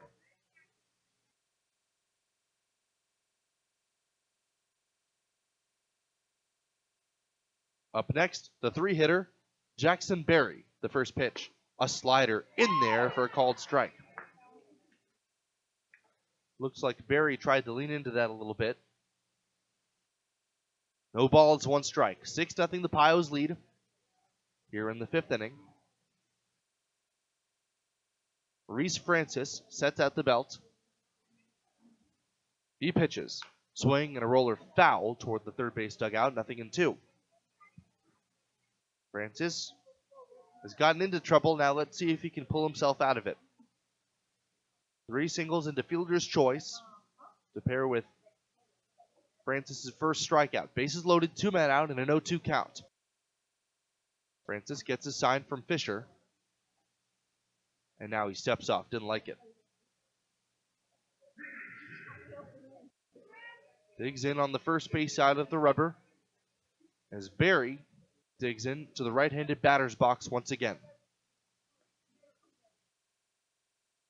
Francis, his 2-strike pitch. Low and away in the dirt, in fact, with a breaking ball. Nice pick and block that time by Fisher. 1 ball and 2 strikes.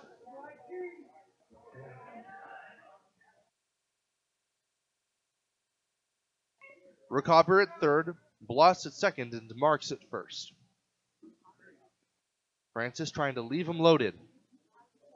Here's the 1-2. Curveball called, strike 3. About belts high, right on the outside corner. So Francis comes up with his big-time strikeout that he needed. Berry is retired, and so are the Colts as we head to the last of the 5th inning. The Pios still leading 6-0 on the West Coast scoreboard. With 3 campuses plus classes online, Western Nebraska Community College makes it easier than ever to learn where you live. Whether you're seeking short-term training or planning to transfer to a 4-year institution, WNCC offers a quality education that's affordable and local. Combine that with access to more than $4 million in assistance. WNCC is a great place to start pursuing your dreams. Take the next step and register today. Learn more at wncc.edu. Did you know Ideal Linen and Uniform is also a full-service janitorial supply provider? You don't need to worry about finding your janitorial supplies. Ideal will keep your business stocked, saving you time and money. Ideal Linen and Uniform provides quality cleaning and industrial products, mops, soap, air freshening system, paper products, custom logo maps, cleaning supplies, even signage, and more. Call for a free quote. Ideal Linen and Uniform, locally owned and operated since 1907. 506 South Beltline, Scottsbluff. Online at ideal-linen.com or call 632-7197. Spring has sprung, and High Plains Spas and Recreation remind you that it's time to de-winterize your boats and RVs. The professionals at High Plains Spas and Recreation not only de-winterize your system, that's flushing the antifreeze, protecting your plumbing in your RV and the cooling system in boats, but they can repair and service all the systems, including the electrical, AC, and heating and plumbing, to ensure that your boat or RV is ready to go when you are. High Plains Spas and Recreation, open 9 to 5, Monday through Friday, 1725 East Overland, Scotts Bluff. KNEB 960 AM and 100.3 FM. Last half of the fifth inning, live from the Logos broadcast booth. My name is Carson Trail. Stop into Logos, and the guys will custom design it, print it, and have it ready for the game. There's no job too big or small for Logos, located in downtown Gering.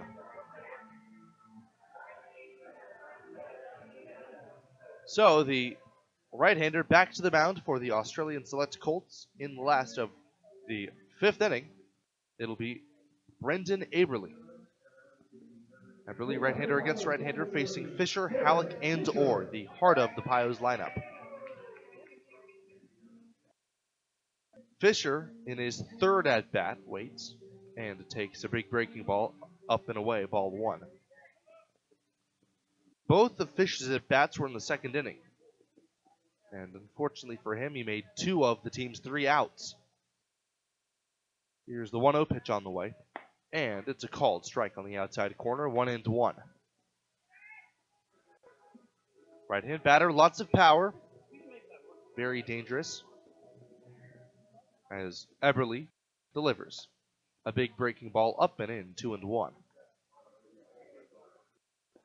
6 runs, 6 hits, no errors for the Pios. No runs, 4 hits, no errors for the Colts. Here's the 2-1 on the way. And a big curveball up and away. Ball 3. Couple of easy takes that time. Eberle not quite getting his release point down on his breaking stuff. Here's the pitch. And a late swing and a ball sprayed foul down the right side. Out of play, 3-2. The Pioneers trying to win their third in a row after dropping a game to the North Platte Plainsmen, their first loss against their in-state rivals. They've taken the last two, each by way of the walk-off. Payoff to Fisher on the way, and a fastball fouled straight back. Fisher stays alive.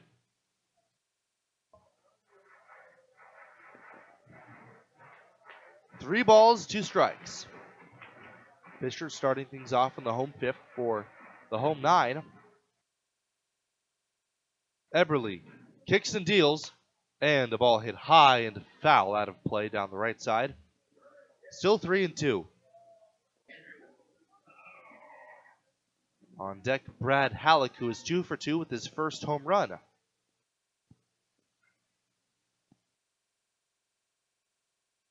Fisher waiting.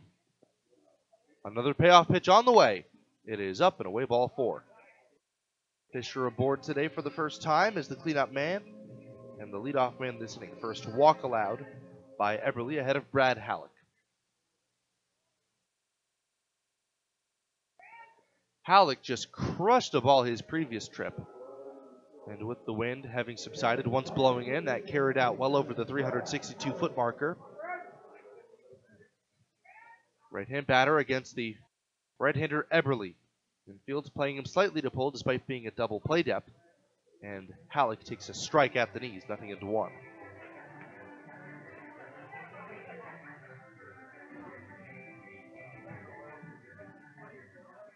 Here's the set from Eberle below the belt. Slide step in the pitch. And a big breaking ball well away. 1 ball and 1 strike.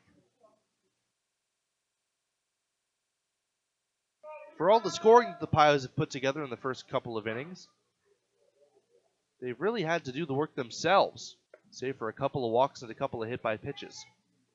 Here's a fastball high and tight.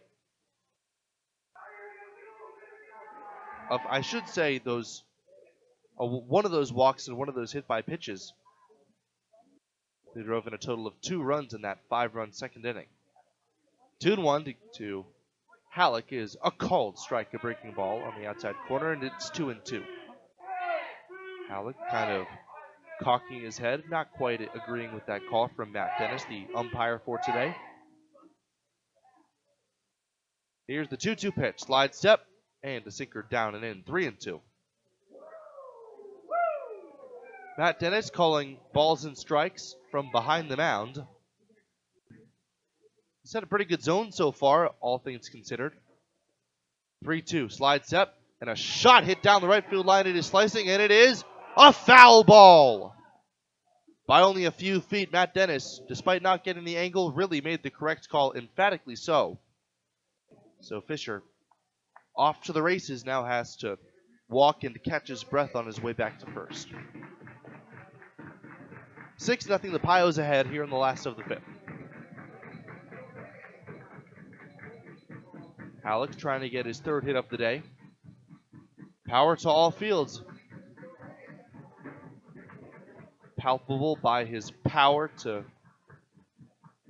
the left center field gap on his home run, and that time, despite it being a foul ball, a few feet short of extra bases. The payoff pitch again. The runner goes, and the ball is fouled back to the screen. Breaking ball up out over the plate.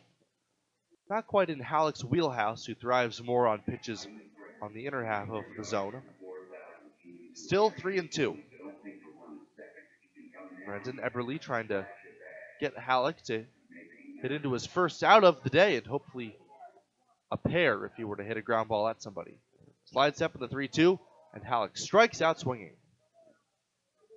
A high fastball, first punch out of the day for Eberle. Up ahead of Aiden Orr.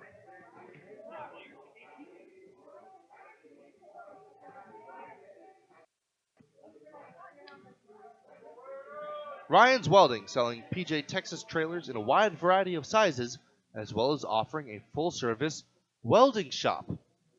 Ryan's Welding. Cool. So Aiden Orr now, left-hand batter, lots of power, swings and hits one high in the air to shallow left field. The shortstop marks going out now. Favinci dances with it, and the breeze comes in. A couple of steps to his left and makes the catch.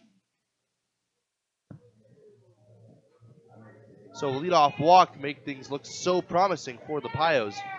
But a strikeout on a long at bat to Halleck, and now a flyout.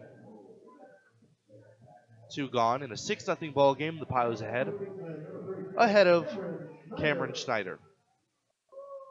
Schneider, right-hand batter, smoked an RBI single in his first at bat. Now takes up and away with the fastball, 1-0.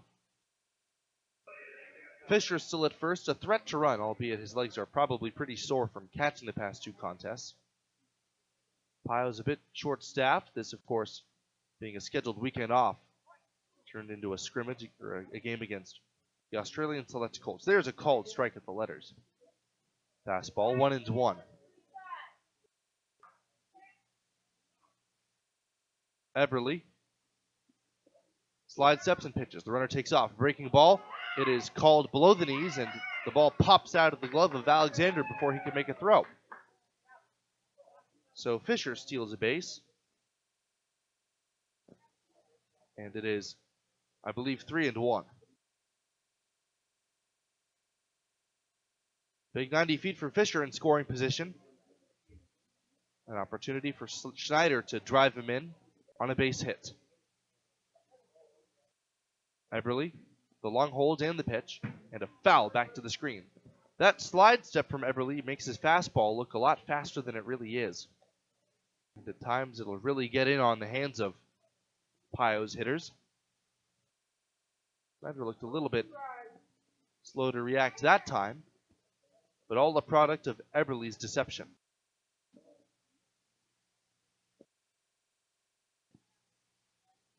Two-two pitch on the way. Curveball hit in the air to left field, pretty deep. First starting in now, racing back Favinci toward the warning track. He reaches up and makes the catch and lightly collides with the chain link fence just shy of the scoreboard. So Schneider just kind of tomahawked that one, and he got that one pretty deep out to left field, but a few feet shy of his first home run. And the Pios are sent packing after the leadoff walk. No runs, no hits. A man left on the walk. And that is all for the Pios. 6-0 they lead as we head to the 6th inning on the West Coast scoreboard. Westco. That is service solutions to success. Back for more in just a moment, following these messages. When you decide to sell your car, there are so many more options than ever before. Do not overlook Team Auto Center as a top-rated buyer for your old vehicle. No need to trade it in on a new one. Team Auto Center will give you a fair market price for your vehicle with no expectation of you purchasing from us. Come experience the difference at Team Auto Center or visit us online at teamautocenter.net.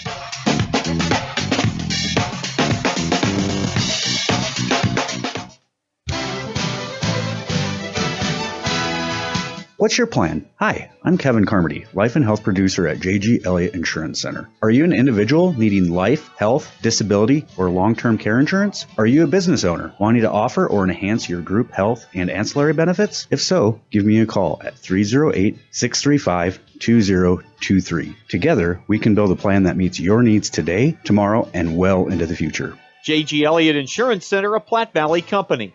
At Russell's Automotive in Scottsbluff, they believe in providing the best auto repair services and warranties to their customers. That's why they're excited to announce their new coast-to-coast nationwide warranty through the Certified Auto Repair Network. With every repair they make, you'll receive a 36-month or 36,000-mile warranty on parts and labor honored nationwide. Their ASE certified technicians use the latest diagnostic tools and equipment to make sure your car is running like new. And with their new nationwide warranty, you can travel worry-free knowing that you're covered no matter where you go. So come on down to Russell's Automotive in Scottsbluff today and experience the best in auto repair services and warranty. Call them now to schedule your appointment. KNEB 960 AM and 100.3 FM.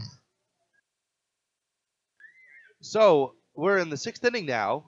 Reese Francis goes back to the mound to face the 4-5 and 6 hitters in a 6-0 ball game. The Pios really scoring to begin this game, 5 in the second and 1 in the third, on a solo shot by Brad Halleck.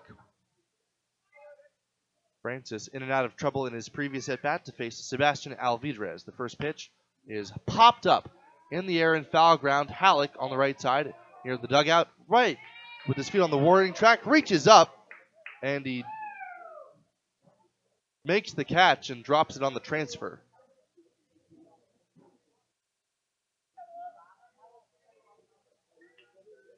Looks as though for a second he didn't quite have control of the ball, but he had that firmly in his grasp, according to the field umpire, Matt Dennis.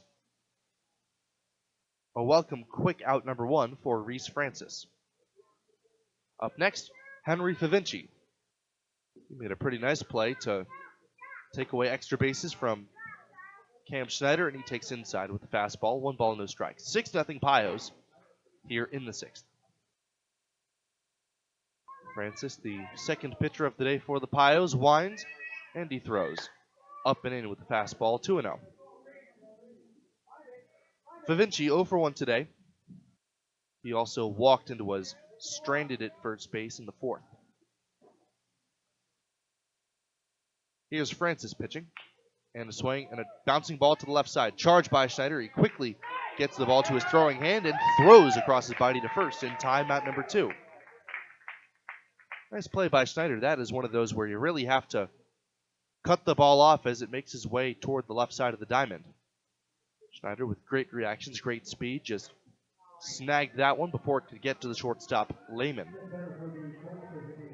So 2 are gone and a couple of weak pieces of contact ahead of Ryan Clark. Clark with a couple of strikeouts to his name, swings and misses at a first pitch breaking ball, and it's 0-1. As the afternoon drags on in Gering, the shadows might play a little bit more of a factor as Francis throws, and a shot hit to left field, a base hit through the left side. So a base hit for Ryan Clark. That was a slider, and this time Clark, despite looking so befuddled on his first swing, hit that one very sharply. Base hit number 5 for the Colts. Up next, Grady Smith. Pios 6, Colts nothing. Here in inning number 6. Smith batting right-handed. Stands slightly closed, a la Austin Burkhoff, and he swings and bounces this one toward the third base dugout. Foul. Strike 1.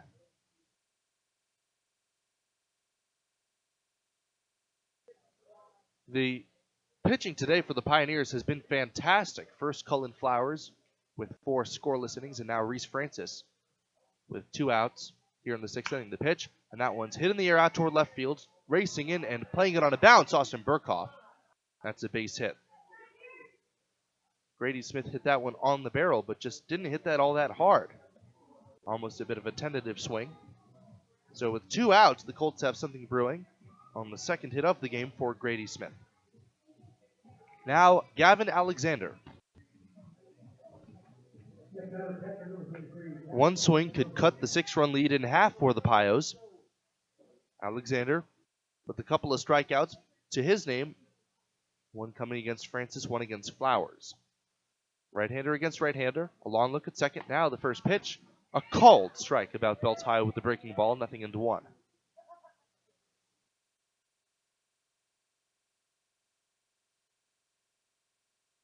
Alexander catching today from Anchorage, Alaska. They play a lot of baseball up in Alaska around this time of year. The 0-1 on the way is cued right off the end of the bat, foul. It's 0-2. Alaska has a game called the Midnight Classic, where you play baseball that drags on into the wee hours of the morning because of just how much daylight you have out there this time of year. Summer solstice just a couple of days ago. I'm sure that the folks up north really enjoying some baseball. It gets really hot and humid up there, though. You really imagine it as now, before the 0-2, Francis steps off. You really imagine Alaska as just being a land of the cold, but if you go to the right part of it, it is hot, humid, sticky, almost as much so as it is out in Nebraska. Francis 0-2 is hit hard on the ground to third. Schneider up with it. He shuffles and throws to second for the easy way out. Inning over. So the Colts threaten, but they do not score. Back-to-back singles for them, both stranded as we head to the last of the 6th inning. It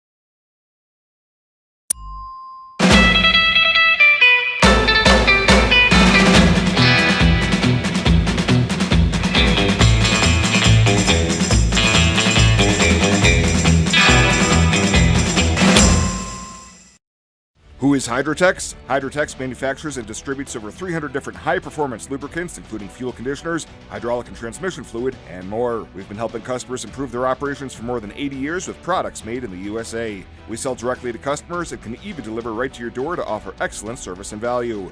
Our products are made to exceedingly extend drain and grease intervals to reduce maintenance and labor costs to improve the budget. Whether you're in a factory, farm fleet, or like to go fast, Hydrotex is here to help. Visit your local Hydrotex dealer in person or online today. We can sum up McDonald's new crispy chicken sandwich in one word. Crispy.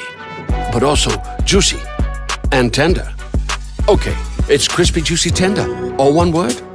But then, also pickle. Oh, and potato bun, which is 2 words.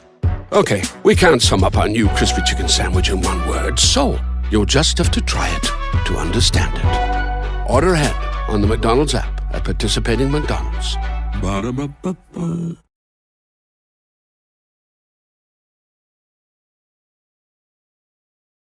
444 10th Street in Gehring. Just a couple of doors down from the Pios office as it's 6-0. The home 9 lead playing for a sweep. Austin Burkhoff striding in to face Eberly. The first pitch is down and away. Called ball 1, although it probably could have been called either way. Burkhoff was hit by a pitch and later came around to score. He's also officially 0 for 1. And he swings and shoots this one past the reach of Smith into left field, a base hit. Burkhoff takes a wide turn. The ball is played cleanly by Favinci and thrown in. So Burkhoff's first hit, and hit number 7 for the Pios, is a leadoff single here in the 6th. The Pios have been fairly quiet offensively ever since that 5-run second and then a solo shot by Halleck. They have not had any more than one runner on base for each of the past 3+ frames. Now Jacob Mead, batting left-handed, despite it still being a right-hander on the mound. He takes up and away with the fastball, 1-0. Burkhoff at first, one man out, or nobody out, in a 6-0 game here at Oregon Trail.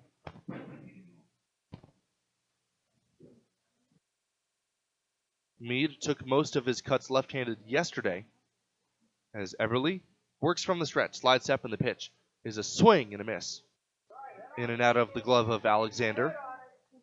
1-1.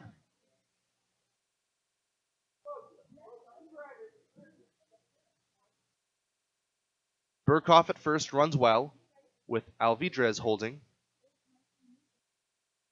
Slide step and the pitch on the way. The runner goes. Swing, and there's a pop-up into left field in foul ground, racing over the third baseman, Smith, but he watches it along with the left fielder, Pavinci, sailing out of play. So Burkhoff back to first, and now a 1-2 count.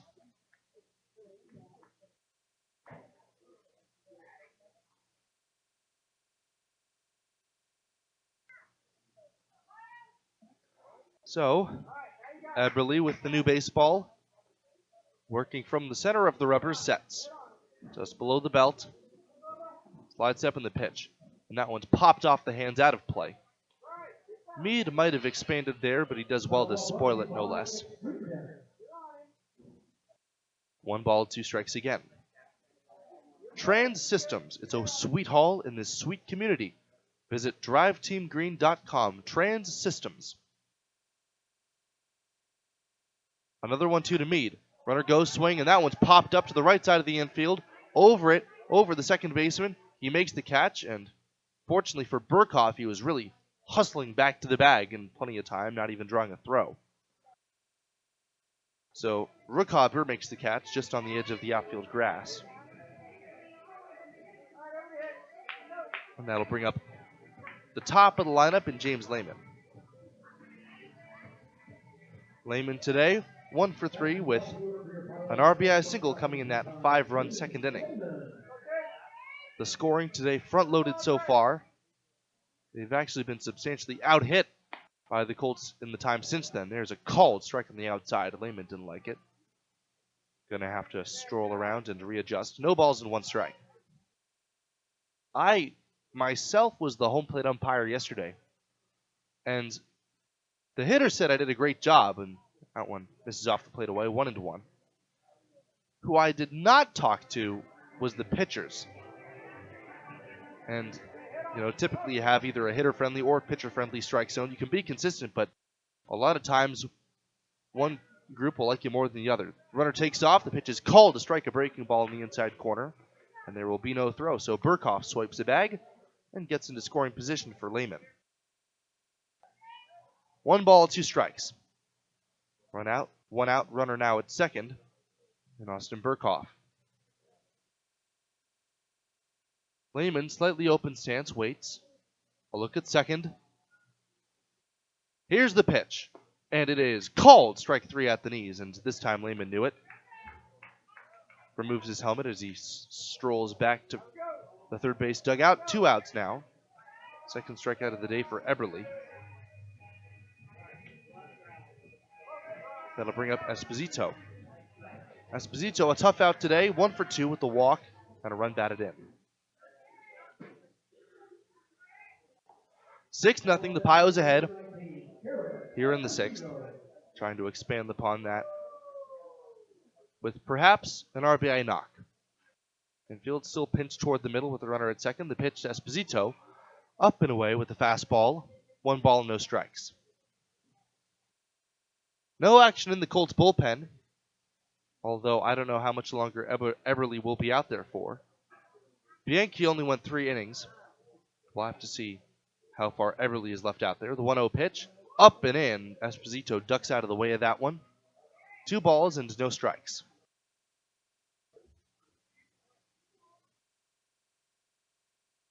The speedy Burkhoff out at second base and 2 men out. Slide step in the pitch. Up high, a fastball missing. 3 balls and no strikes. A base open, but no reprieve with the man on deck. Isaiah Gibbs is only 0 for 2, but he's really been the most valuable position player for the Pioneers over the course of this season. Here's the set. And the 3-0 pitch, taken right down 10th Street. Strike 1. Esposito didn't even lift the bat off his shoulder. 3-1. Burkhoff a walking 2-out lead at second. The shortstop marks kind of in his back pocket. The pitch is lined into right field, a base hit. The right fielder Bloss playing very deep, and now he misplays it. It kicks off his glove and trickles gently away from him. Scoring easily is Burkhoff, and hustling his way into second. Esposito comes through with the RBI knock to make it 7-0 Pioneers. So I think they're going to rule that a base hit and an error on Bloss trying to come up with that one too quickly. Esposito drives in his second run on his second hit of the day. Burkhoff in to score, and the Pioneers score once again here in the sixth.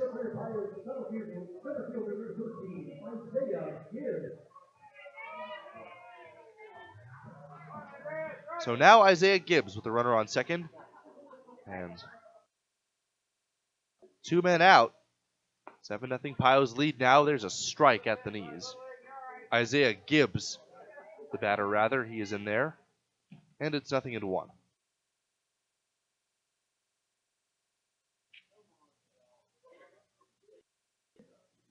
Eberle slides step in the pitch. Breaking ball off the plate away. 1 ball, 1 strike.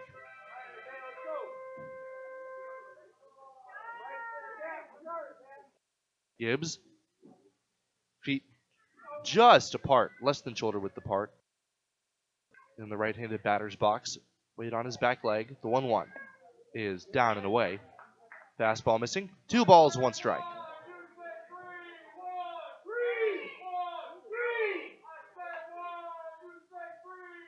Two men out, runner at second.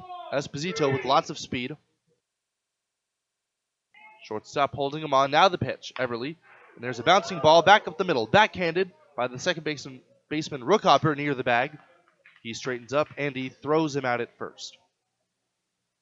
So Gibbs hitless today, and Esposito stranded, but not before Burkhoff on the leadoff single steals a base and comes in to score. We now head to the 7th inning. 7-0 the Pios. Way ahead of this one on the West Coast scoreboard. Paul Reed Construction, the leading general contractor in the Panhandle, is now hiring heavy equipment operators, diesel mechanics, general laborers, and concrete laborers. Paul Reed is proud to serve western Nebraska, Wyoming, South Dakota, and Colorado for over 35 years. A valid driver's license with a clean record required. For a complete description and requirements for all open positions and to inquire about pay and benefits, apply in person at Paul Reed Construction, 2970 North 10th Street in Gearing. Paul Reed Construction is an equal opportunity employer. Getting Valley Plumbing and Heating. Rescuing customers since 1987. At Gearing Valley Plumbing and Heating, we are excited to be your first call when you need a new HVAC installation, repair, or just want to fix that old plumbing system. Our qualified technicians are ready to provide you with a variety of services to get you up and running. Rest assured, we will save the day. Getting Valley Plumbing and Heating. Rescuing customers since 1987. In the time following the loss of a loved one, important decisions can feel monumental. The team at Bridgman Funeral Home and Jones Mortuary takes a family approach to guiding you through the end-of-life process for your loved ones. There is no easy way to get through those first days. Bridgman Funeral Home and Jones Mortuary will be there for you. No hidden costs, no salesmanship, no pressure. Family is the foundation of Bridgman Funeral Home and Jones Mortuary, and we look forward to our family helping yours. Bridgman Family Funeral Home and Jones Mortuary. Local, community, family. KNEB 960 AM and 100.3 FM. Rookhopper and then the top of the lineup due for the Australian Select Colts as they barnstorm their way across the United States and find themselves in Gering facing the Western Nebraska Pioneers.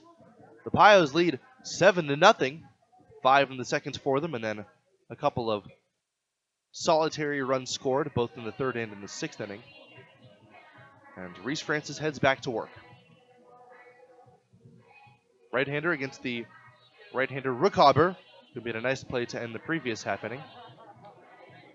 Gives us time to talk about Viero Wireless, hometown roots, global reach. Viero Wireless in Scottsbluff. The pitch on the way from Francis. It is popped high in the air down the right side. Halleck has a look, but it is well out of play. And it's 0-1.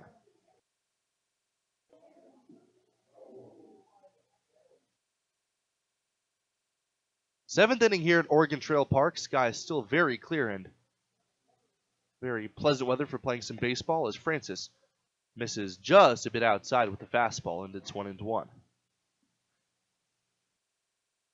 Pretty good offering against Rookhopper, who is 1 for 2 today.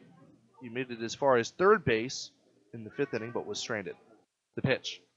Called, strike 2 on the inside corner with the fastball. Francis so far has given up 5 base hits, but they were all singles, and no runs have come across the score against him, or for any of the Pioneers for that matter. There's a little looping line drive out beyond second base and past the reach of a leaping Aiden Orr base hit. Not a very hard hit ball, but Rookhopper notches his second knock of the game, ahead of the top of the lineup.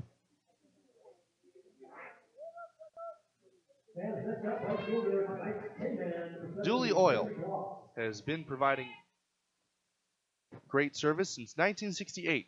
They were your distributor for premium Shell lubricants and Howes fuel additive in Wyoming. And there's a swing and a shot hit out of the reach of Halleck into right field, down the line, base hit. Racing over to cut it off, Meade has it. He airs out a throw to third, and it is cut off by Lehman. So advancing first to third that time, Caleb Rookhopper. 2 straight knocks against Francis. Brady Bloss is on base for the 3rd time today, ahead of Dylan Marks.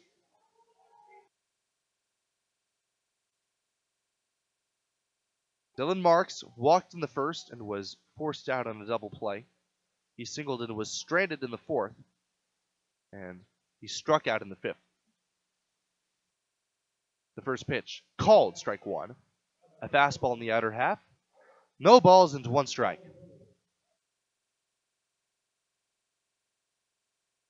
Reese Francis on the mound for another inning of work, his 3rd on in relief of Cullen Flowers. Nobody out, runners at the corners. Here's the pitch. Swing, and a little foul ball that gets a piece of Fisher as it trickles away up the first base line.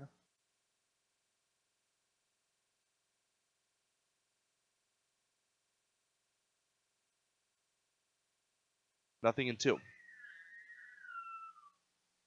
More on Dooley Oil. They are your extreme diesel fuel provider for the 3 straight regions. So Dooley Oil, as Francis pours in a slider, and he swings and misses, strike 3. Dylan Marks went fishing that time. The 3rd strikeout of the day, or the 2nd strikeout of the day for Francis. Actually, that is the 3rd. So Flowers has had 5, and now Francis has had 3 in a big situation. Trying to keep the shutout intact. 7-0 the Pios lead, as Jackson Berry strides in and takes a breaking ball down and away in the dirt. 1-0. Jackson Berry has hit into 1 double play already today. And the Pios certainly playing as though they are expecting a ball to be hit at somebody again. The pitch on the way. Called, strike 1. Fastball right on the inside corner.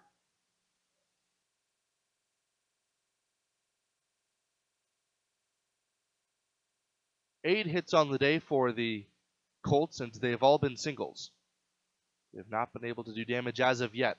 The 1-1 offering is swung on and missed. A sharp slider breaking down and out of the strike zone. 1-2.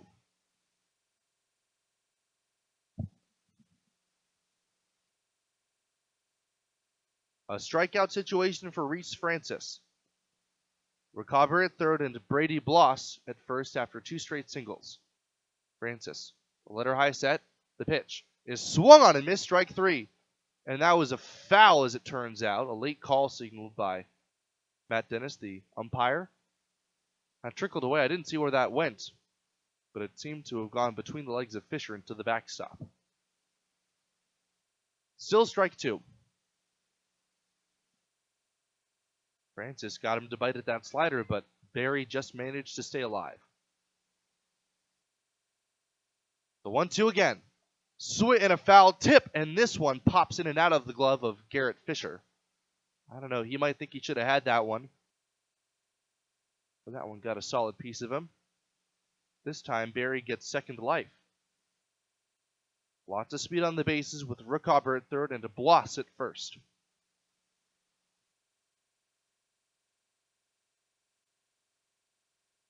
Francis pitches again, and this one is popped up in foul ground on the right side. Halleck ranging over toward the dugout, reaches out, and it's well out of play.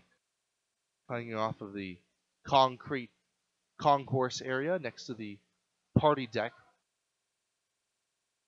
Still 1-2. A good battle brewing between the number 3 hitter, Jackson Berry, and the starter turned reliever, Reese Francis.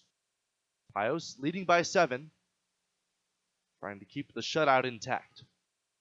Francis' 1-2 pitch one more time. Curveball hit high in the air, out toward center field, shallow. Gibbs has the good arm. He's still coming in. He reaches out and makes the catch. Tagging at third and bluffing, wisely so, is the runner Rookover, as that throw came in on a line, a bit up the line, but the runner not in the spot where they wanted to challenge Isaiah Gibbs, certainly not trailing by 7. So a nice job of getting an unproductive out, a fly out to the center fielder Gibbs, ahead of Sebastian Alvidrez. Alvidrez 0 for 3. He and Barry are combined 0 for 7 through this point. That's really been the reason why the Colts have been silent. There's a swing and a fly ball out towards shallow right center field, or left center field. It is dove for, and Gibbs can't come up with it cleanly. The throw to third gets by Schneider and goes toward the third base dugout. It trickles away, still in play though, and that's going to allow a second run to score. So Gibbs dove, tried to make the catch, but the ball popped out on the dive, and 2 runs come in to score. So that's going to be a single and an E8. 7-2 Pioneers. So Alvidrez will be accredited with the first run batted in, but not the second, advancing on the throw. So Bloss scores, Rookover scores, and after all that, 2 are across, ahead of Fovinci.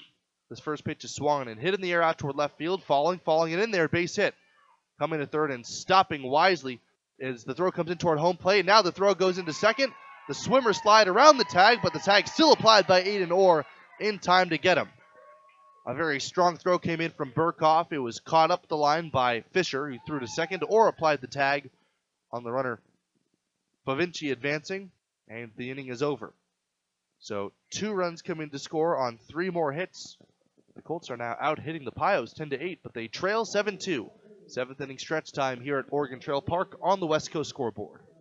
TDS brings over 40 years of experience in residential, industrial, and environmental best practices. Whether constructing a large building, building a new home, or putting on a new roof, managing an entertainment venue, or planning a major cleanup operation, TDS can provide industrial roll-off containers to meet your specific needs. Talk to us today about container size, pickup schedule, prohibited materials, and terms. Contact TDS at 307-532-7515 or log on to tdswy.com today. TDS Wyoming, locally owned, globally innovative since 1971. Kawasaki means Masick Power Sports in Gering. We're currently featuring our new compact 2023 Kawasaki Mule SX FI Fleet Edition at $97.99 plus shipping and pre-delivery. This unit was built in Lincoln, Nebraska, and like all Kawasaki Mule models, features a 3-year bumper-to-bumper factory warranty that is now extendable with the factory for a full 7 years. Competition has nothing like it. 0% financing is available through June 30th. MasickPowersports.com. Kawasaki. We sell what moves you.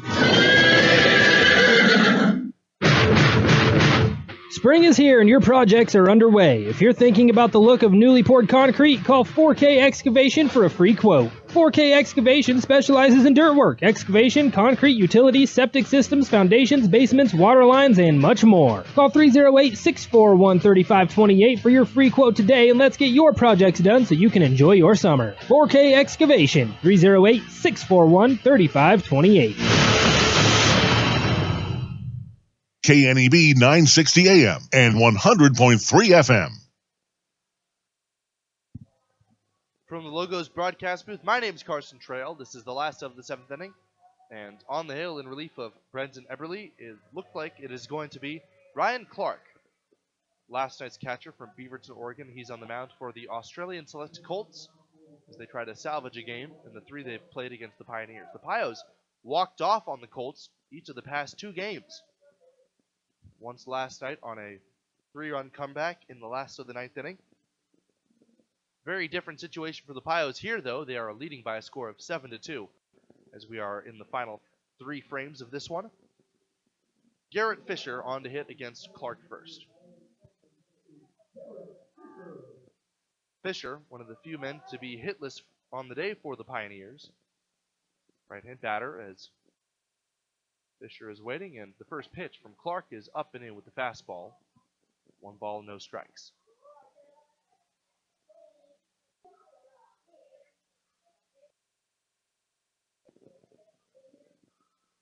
Here's the pitch on the way, and a strike. A fastball right down 10th Street.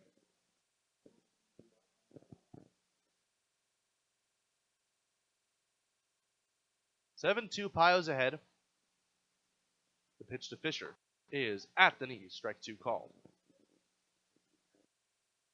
Fisher has not seen any secondary pitches yet. It's been fastball after fastball, despite Clark being able to change eye levels effectively. The 1-2 on the way, and there's a swing and a line drive into center field, the base hit. That was hit very sharply. And Garrett Fisher rewarded with his first hit.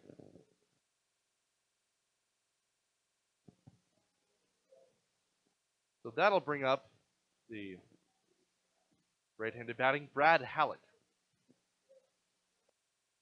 Halleck today has swung the bat very well.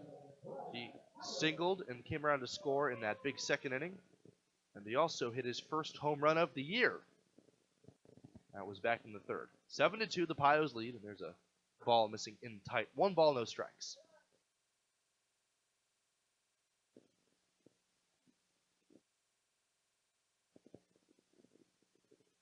Clark comes set. Looks at first, now he pitches. And a swinging strike 1, and another high fastball. And at times, Halleck has been looking for his second home run when he's seen those.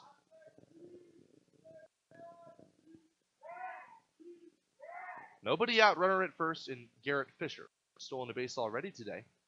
Slide step in the pitch. And there's a drive to left field. This one is on its way and gone. 1 hop up over the fence into the Legion field. A booming 2-run home run for Brad Halleck. And the Pios extend their lead. It's 9-2.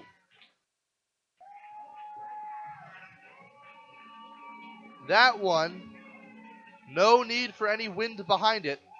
As if there were ever a doubt, Halleck circles the bases on his second round tripper. The lead once at 7, shortened down to 5 after the 2 across the score in the previous half inning, now re-extended. And it is 9-2. Halleck really a charge into that one. And now we're starting to see that power that has been so advertised and so sought after by this Pioneer squad. First pitch by Aiden Orr is hit out of play, strike 1.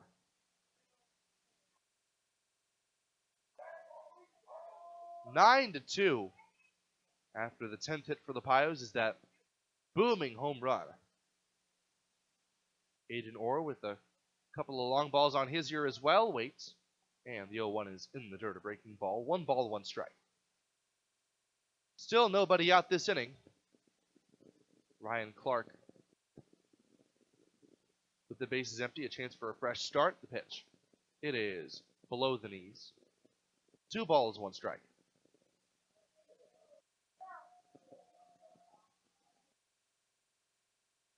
Brendan Eberly, his final line to come in just a minute. There's a fastball inside, 3-1 to Aiden Orr, the left-hand batter. So, Pios only got 1 across against Eberly, 1 earned run.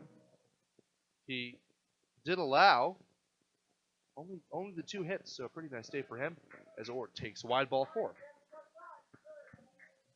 So he works the walk. He's aboard for the second time. And that'll bring up Schneider. Nobody out. Orr at first. First walk allowed by Ryan Clark. Trying to be a little bit too fine, it seems, after the big home run issued to, or surrendered to Halleck. And that'll bring up Schneider. Schneider, much like Aiden Orr, enters this at bat 1 for 3 with a single and a run batted in. First pitch. It is a strike. Got that inside pitch. Nothing into one.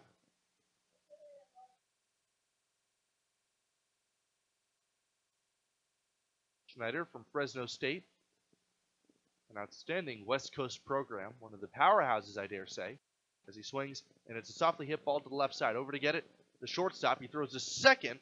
Marks does for one, and that's all they'll get. A nice play on the 6-4 and fielder's choice.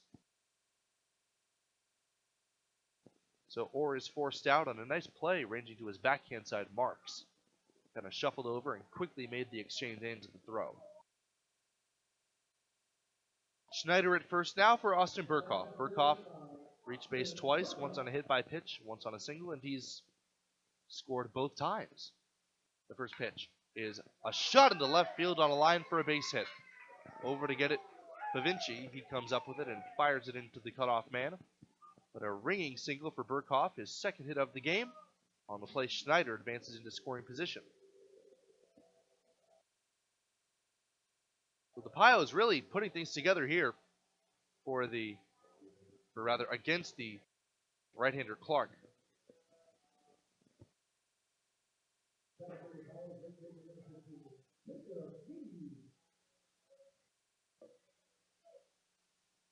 Jacob Mead now, switch hitter batting left-handed. Spreads it against Clark. Runners at first and second, one man out. 9-2, the Pios leading. And Clark's first pitch is at the knees, called strike one. Mead is playing right field today. He is really one of the best athletes that the Pios have, despite us really knowing him as a kind of a left-handed relief pitcher. His arm is getting him scouted by some major league ball clubs. As here's the pitch on the way. Is a little roller up along first base. Over to get it, Alvidrez. He runs it to the bag himself for his only out recorded on that play. A 3 unassisted. On the play, Burkhoff to second, Schneider to third. So Meade is one of two starters still to be held hitless. And the other one's a bit surprising. Isaiah Gibbs, still not quite into the hit column. So now James Lehman. Lehman 1 for 4 today with a single and a run batted in. Batting left-handed against Clark. First pitch, up and in with a fastball. 1 ball, no strikes. Pios, hopefully trying to win their third in a row. They will play the Fort Collins Force once a doubleheader, now a single game to begin at 6:35 p.m. Mountain Time. Dallin Turner will get the ball for the home 9, and there's a swing and a foul straight back. That was a fastball to hit, but it's 1-1.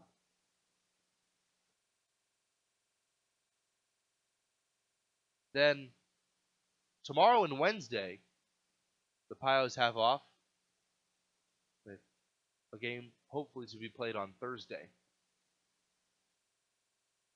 1 ball, 1 strike. The windup and the pitch to Lehman is a ground ball to short. Coming over is Marks. He comes up with it, and he throws him out at first. So the Pios threaten, but they do not score they do not score on that particular threat, but a leadoff single by Fisher and then a booming home run by Brad Halleck re-extends the lead to 9-2 and a 7-run margin. Reese Francis back to the mound for the 8th when we come back. 9-2, the Pios leading on the West Coast scoreboard. Exceptional medical care from renowned specialists is available to you at Morrill County Community Hospital in Bridgeport. Amber Dean, DNP, APRN, PMHNP, BC, is excited to join Morrill County Hospital Clinic to provide behavioral health in Morrill County and its surrounding communities. To schedule an appointment with Amber, call 308-262-7133. Learn more about all our specialty clinics, providers, services, and more at morrillcountyhospital.com. Morrill County Community Hospital, exceptional care right here at home. Unfortunately, end-of-life expenses can be unexpected. Pre-planning for that unfortunate time can not only save a lot of headache, but also a hedge against the certainty of prices going up. Bridgman Funeral Home and Jones Mortuary can help you make the decisions now that will ultimately make a tough time a little easier on your family. Bridgman Funeral Home and Jones Mortuary can guide you through the end-of-life process with a low-pressure, easy-to-understand approach. At Bridgman Funeral Home, you are family, and that is how we approach everything we do. Bridgman Family Funeral Home and Jones Mortuary, here for you now when you need it later. Landscaping or gardening, call the Rock Pile. Replanting trees, call today and ask about our tree spade. Changing your landscaping, the Rock Pile can give a new look to your yard with mulch available from a bucket to a ton. Gardening before planting, start with fill dirt, sand, or topsoil to improve your planting area. See the Rock Pile in Gearing, 7th and Country Club Road. Open 7 to 6 Monday through Friday, 7 to 3 on Saturday, weather permitting. 631-7615 or visit therockpile.net. KNEB 960 AM and 100.3 FM. So Reese Francis to face his counterpart. Now on the mound, it is the pitcher. Starting the game as the DH, Ryan Clark. Right-hander against right-hander as Francis throws and misses low and away. Ball 1. Pios 9, Colts 2. Colts paying the Pios a visit from Australia. They're hoping to get more than one win on this road trip. That win was against the North Platte Plainsmen. And there's a ball missing low, a fastball. 2 balls, no strikes. Ryan Clark, Grady Smith, and Gavin Alexander due up against Francis. Here's the pitch on the way. Very high fastball missing, 3-0.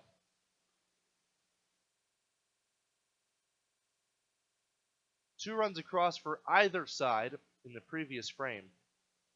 An RBI single and an error for Barry. That's for the Colts, and a 2-run shot by Brad Halleck for the Pios. 3-0 pitch is a breaking ball that's right in there, called strike 1. Pios hoping to carry the momentum into the rest of this extended homestand. Here's Francis pitching. A called strike with a fastball in the outside corner. 3-2 to Ryan Clark.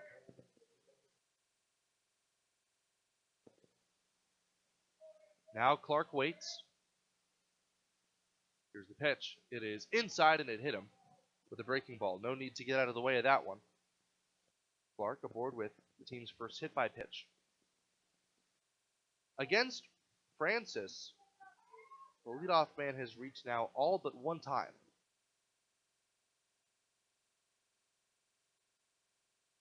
No action in the Pios bullpen, though, as that'll bring up the right-handed batting, Grady Smith. Runner at first, nobody out, 9-2, Pios ahead. Pitch on the way is a swing and a miss, a first pitch breaking ball. And Francis got Smith to swing right over the top of it. 0-1. Infield at double play depth, the third baseman Schneider playing to guard the line. The well-built right-handed hitter waits, and the 0-1 is a little bit downstairs. Didn't miss by a whole lot. Grady Smith today, a tough out. He's 2 for 3 with a couple of singles.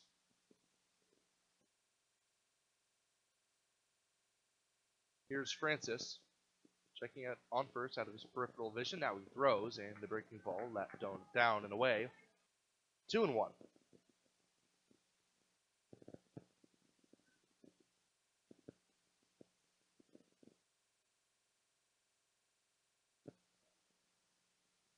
Clark shuffles off of first base with Halleck holding.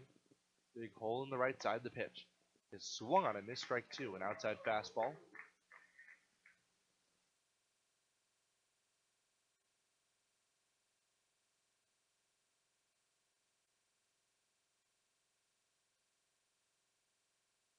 The count even 2-2. Francis looks in, gets his sign from Fisher. Here's the offering. And a check swing just a bit inside on a ball that could have been called a strike anyway. 3-2. Francis hit a man to start off this inning. That was Clark. Now Grady Smith trying to get a walk or a knock. Francis' payoff pitch is swung on and missed, strike 3. That looks like the tight slider. And a good spot for the 4th strikeout of the day for Reese Francis. Up next, Gavin Alexander. Alexander, a punch-out shy of wearing the hat today, is 0 for 3 with his last out being a bounce out on a fielder's choice. Rather, a force out. Alexander, the catcher today, waits. Here's Francis pitching, and a check swing and an unintentional foul ball trickling off to the side of the first base dugout. 0-1. Pios 9, Colts 2. 5 in the second. That was the beginning for the Pios, and then most recently 2 in the 7th. Here's the pitch, down and away with the fastball. They also have a run in the 3rd and a run in the 6th. The big inning has really been a theme this year for the Pioneers offense. They love punching teams in the mouth, particularly early in games. 5 in the second, par for that course. The 1-1 offering from Reese Francis on the way. Runner goes, swing, and there's a pop-up to the first base side. Halleck in foul ground has it. The runner is still on second base. Halleck makes the catch in foul ground and calmly tosses it to Orr covering the bag. Double play, and the inning is over. So, no runs, no hits, no errors, and nobody left on base after the twin killing. As we head now to the last of the 8th, it's the Pios 9 and the Colts 2 on the West Coast scoreboard. What makes Northfield really unique is that we're the only one in the Panhandle that offers all 3 levels of care, whether that be independent living, assisted living, or skilled nursing. Residents of the community in the Panhandle can know that they can come to us and they're going to get the care that they need and deserve. You know, when you come to work, you fall in love with the idea of what we do here, how we can make a difference, and there's nothing else I can compare it to. They take care of us, good care of us. One of the things that convinces me that we did the right thing is no matter what happens, we will constantly be taken care of. The whole thing is just vital because you don't have to be worried about what's ahead for you, and that's reassuring. Life is so much simpler here. I love it here. We help you find the right community for you or a family member. Northfield Retirement Communities, where residents become family. From Massic Power Sports and Trailer Sales in Gering, welcome back to Cowman and Robin. Hey, Cowman, didn't I used to see you sipping on a certain light beer from time to time? You are very observant, Robin. That's the power of advertising. The company's new ads convinced me right away that this dud was not for me. Now I'm drinking cool, clear water with a touch of lemon while I'm biding my time. Join us next time for more Cowman, brought to you by Massic Power Sports and Trailer Sales. We sell what moves you at Massic. KNEB 960 AM and 100.3 FM.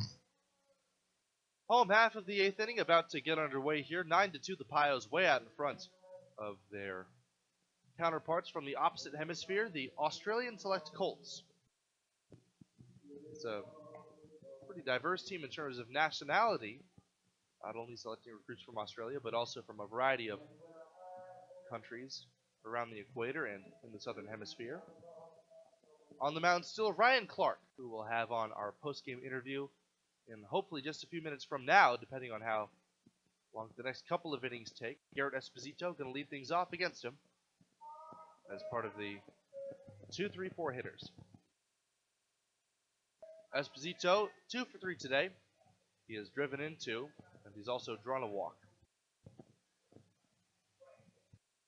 The biggest contributor for the game today for the Pilots has been Brad Halleck. 2 home runs, 3 batted in, and 3 runs scored.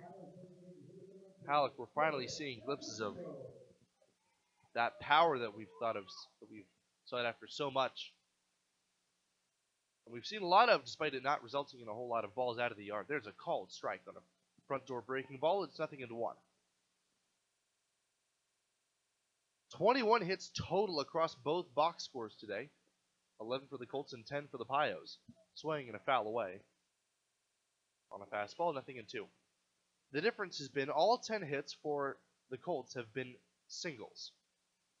They had a man advance to second on a throwing error, but it's largely been station to station for the Australian squad. For the Pios, less the case. Headlined by those 2 home runs by Halleck. There's a breaking ball up and away. 1 ball and 2 strikes. Right-hander against right-hander. Clark in his second inning of work. He winds and throws, and a curveball shot and a nice pick at third base by Smith. He settles himself, and he throws him out at first. That was one of those classic topspin liners. And even though Esposito really hit that one on the screws, nice pick by Smith retires him for out number 1.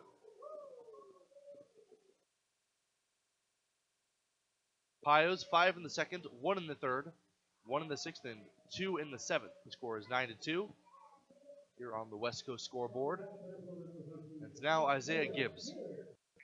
Gibbs has not reached base today, although he's driven in a run by a sac fly that he takes off the plate inside. 1-0.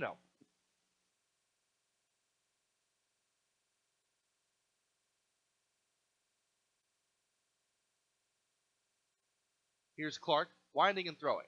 And that one is a bit below the knees. Good execution, but, not a strike.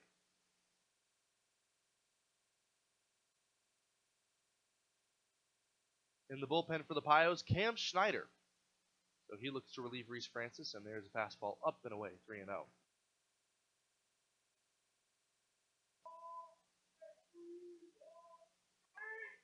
So Isaiah Gibbs in a spot where he'll likely be taken all the way. But if there's anybody who will get the green light, it's the veteran Gibbs. The pitch on the way, and he is indeed taking a fastball right down 10th Street, 3-1.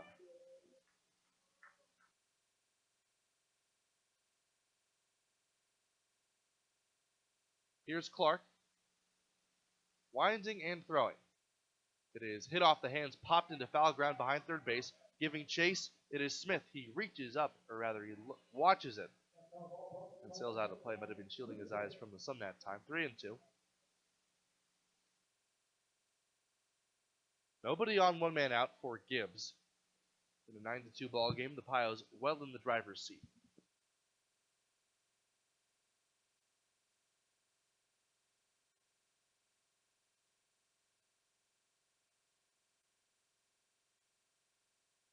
Clark waits. Now the young right-hander pitches. Curveball hit high in the air out to deep right field. Angling back and to his right, Bloss. He reaches up and he makes the catch. So a pretty well-struck ball, but it does look like that Isaiah Gibbs will be held uncharacteristically hitless. That'll bring up Fisher. Fisher today is 1 for 3. He's also walked and stolen a bag. Base is empty. 2 men out. Pios 9, Colts 2. The pitch is a breaking ball that flops over the outside corner for a called strike 1.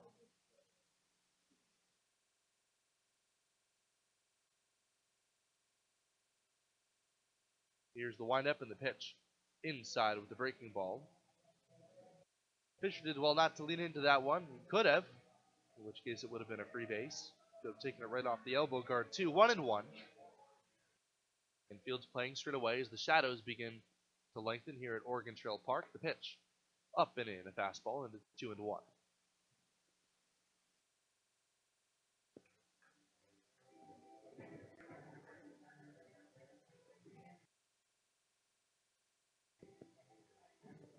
Brad Halleck on deck would be next. The 2-1 on the way. Swung on and popped high in the air on the infield. The shortstop gives way to the third baseman Smith, who hauls it in, and the inning is over. Nothing across for the Pios as we head to the 9th. It is 9-2. They lead on the West Coast scoreboard. Caring Valley Plumbing and Heating, rescuing customers since 1987. At Gearing Valley Plumbing and Heating, we are excited to be your first call when you need a new HVAC installation, repair, or just want to fix that old plumbing system. Our qualified technicians are ready to provide you with a variety of services to get you up and running. Rest assured, we will save the day. Caring Valley Plumbing and Heating, rescuing customers since 1987. F&BO free checking is checking that's actually free. No fees or minimums, and now no overdraft fees. It's ever so personal, with people to help every step of the way. And easy, with a mobile app that allows you to deposit checks and manage your account wherever you are. So make the switch so you can do more with the Great Big Small Bank. Visit fnbo.com to learn more or stop on by. FNBO free checking. It's ever so free. Member FDIC. Brandon is super pumped about Runza. Runza is so sweet. Especially all their desserts. Oh, those are the sweetest. Chocolate, vanilla, and twist ice cream cones, 4 flavors of shakes, chocolate chip cookies, and ice cream sandwiches. Literally sweet. Oh, I love your enthusiasm. Well, I love Runza. So sweet of you. Come satisfy your sweet tooth. Because from the way we make it to the way it makes you feel, Runza makes it all better. KNEB 960 AM and 100.3 FM. So we're in the 9th inning here at Oregon Trail Park, live from the Logos broadcast booth. My name is Carson Trail. Thank you very much for joining us for some more Pioneers baseball. Cam Schneider is on the mound, and a little bit of a peculiar defensive alignment as a result. Schneider moves from third base to pitcher. Jet Ruby is now at third base, and Garrett Esposito is removed from this game.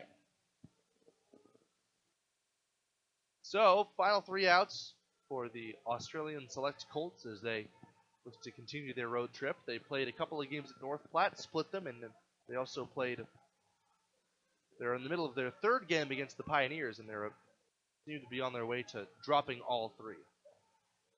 So, Cam Schneider on the mound gives us a chance to talk about Reese Francis. In his 4 innings of work, he has allowed 9 base hits, 1 earned run out of the 2 that came across. And he struck out 4. So 9 strikeouts today for Pio's pitching ends. Cam Schneider on the mound to face the 9-1-2 hitters. It is Ruckhaber, Bloss, and Marks, the 9-1-2 hitters. Schneider going out and having a chat with Garrett Fisher, the catcher. Everybody trying to get on the same page here. 9-2, the Pios are ahead. 11 hits for them, 10 for their opponents.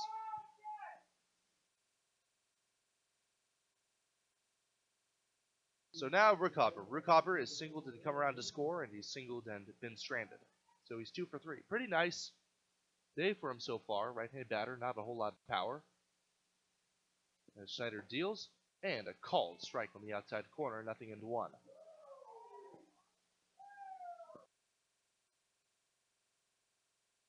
Field's playing straight away, albeit Aiden Orr is playing a little bit shallower than perhaps is accustomed. Here's the pitch, and he ties him up in knots with an inside fastball. Swing and a miss, strike 2. So Schneider's got pretty electric stuff so far. Some fastballs coming in with plenty of velocity. Here's the 0-2 pitch, and it is swung on and missed. Looked like he was swinging a telephone pole on the inside fastball. And Ruckhaber is retired for the 10th strikeout by Pios pitching today. So now Brady Bloss. Bloss is 2 for 3 today with the walk, and he has scored once. Left-hand batter. Looking to adjust to the time and the shadows, waits for the first pitch, and it is way outside. Ball 1. There are no shadows obscuring the view of the batter's eye, but the mound is in shadow, and there's the area between the pitcher's mound and home plate is sunsplash, so a very tough view for hitters up there. And there's a swing and a miss, and that's the slider. The lighting now makes pitches like the slider just impossible to pick up. 1-1. Schneider works from the stretch, deals, and a swing and a pop-up to the third base side, ranging over Ruby, the new third baseman. He is under it. And in foul ground, he makes the catch. 2 away.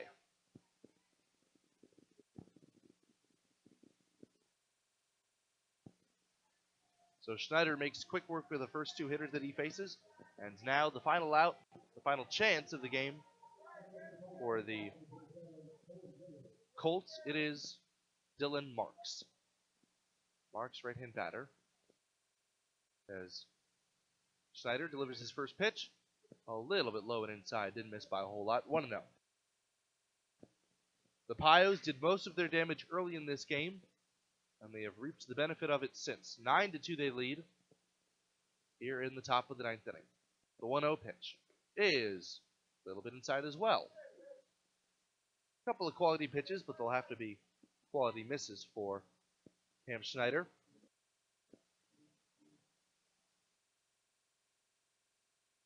Here's Schneider pitching, and the 2-0 is taken inside. This time a bit more substantially, and it's 3-0.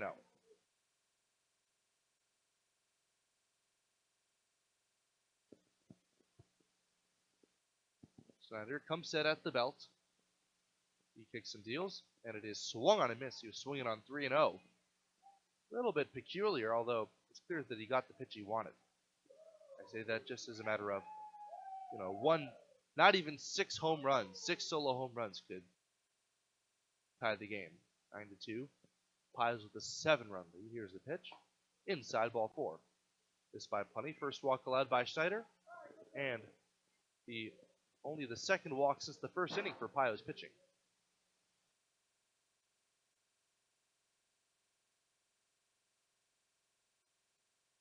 So the Colts will get one more chance. It'll be Jackson Berry. Berry is hitless today, albeit he was robbed of a hit by Jacob Meade out in right field. He takes downstairs, ball 1. 9-2 Pioneers. Cam Schneider tasked with closing things out in the 9th. Not a safe situation, but still an opportunity to wrap things up with some style. 2 outs, a man at first. The pitch. It is a little bit inside. Jackson Berry has displayed a tendency to turn his back out of the way of it, and I think that provided an illusion that the pitch was farther off the plate than it was. 2-0. Berry, the center fielder today, waits and fouls a pitch right off his front shin. It trickles gently away. He'll take a moment and readjust. 2-1.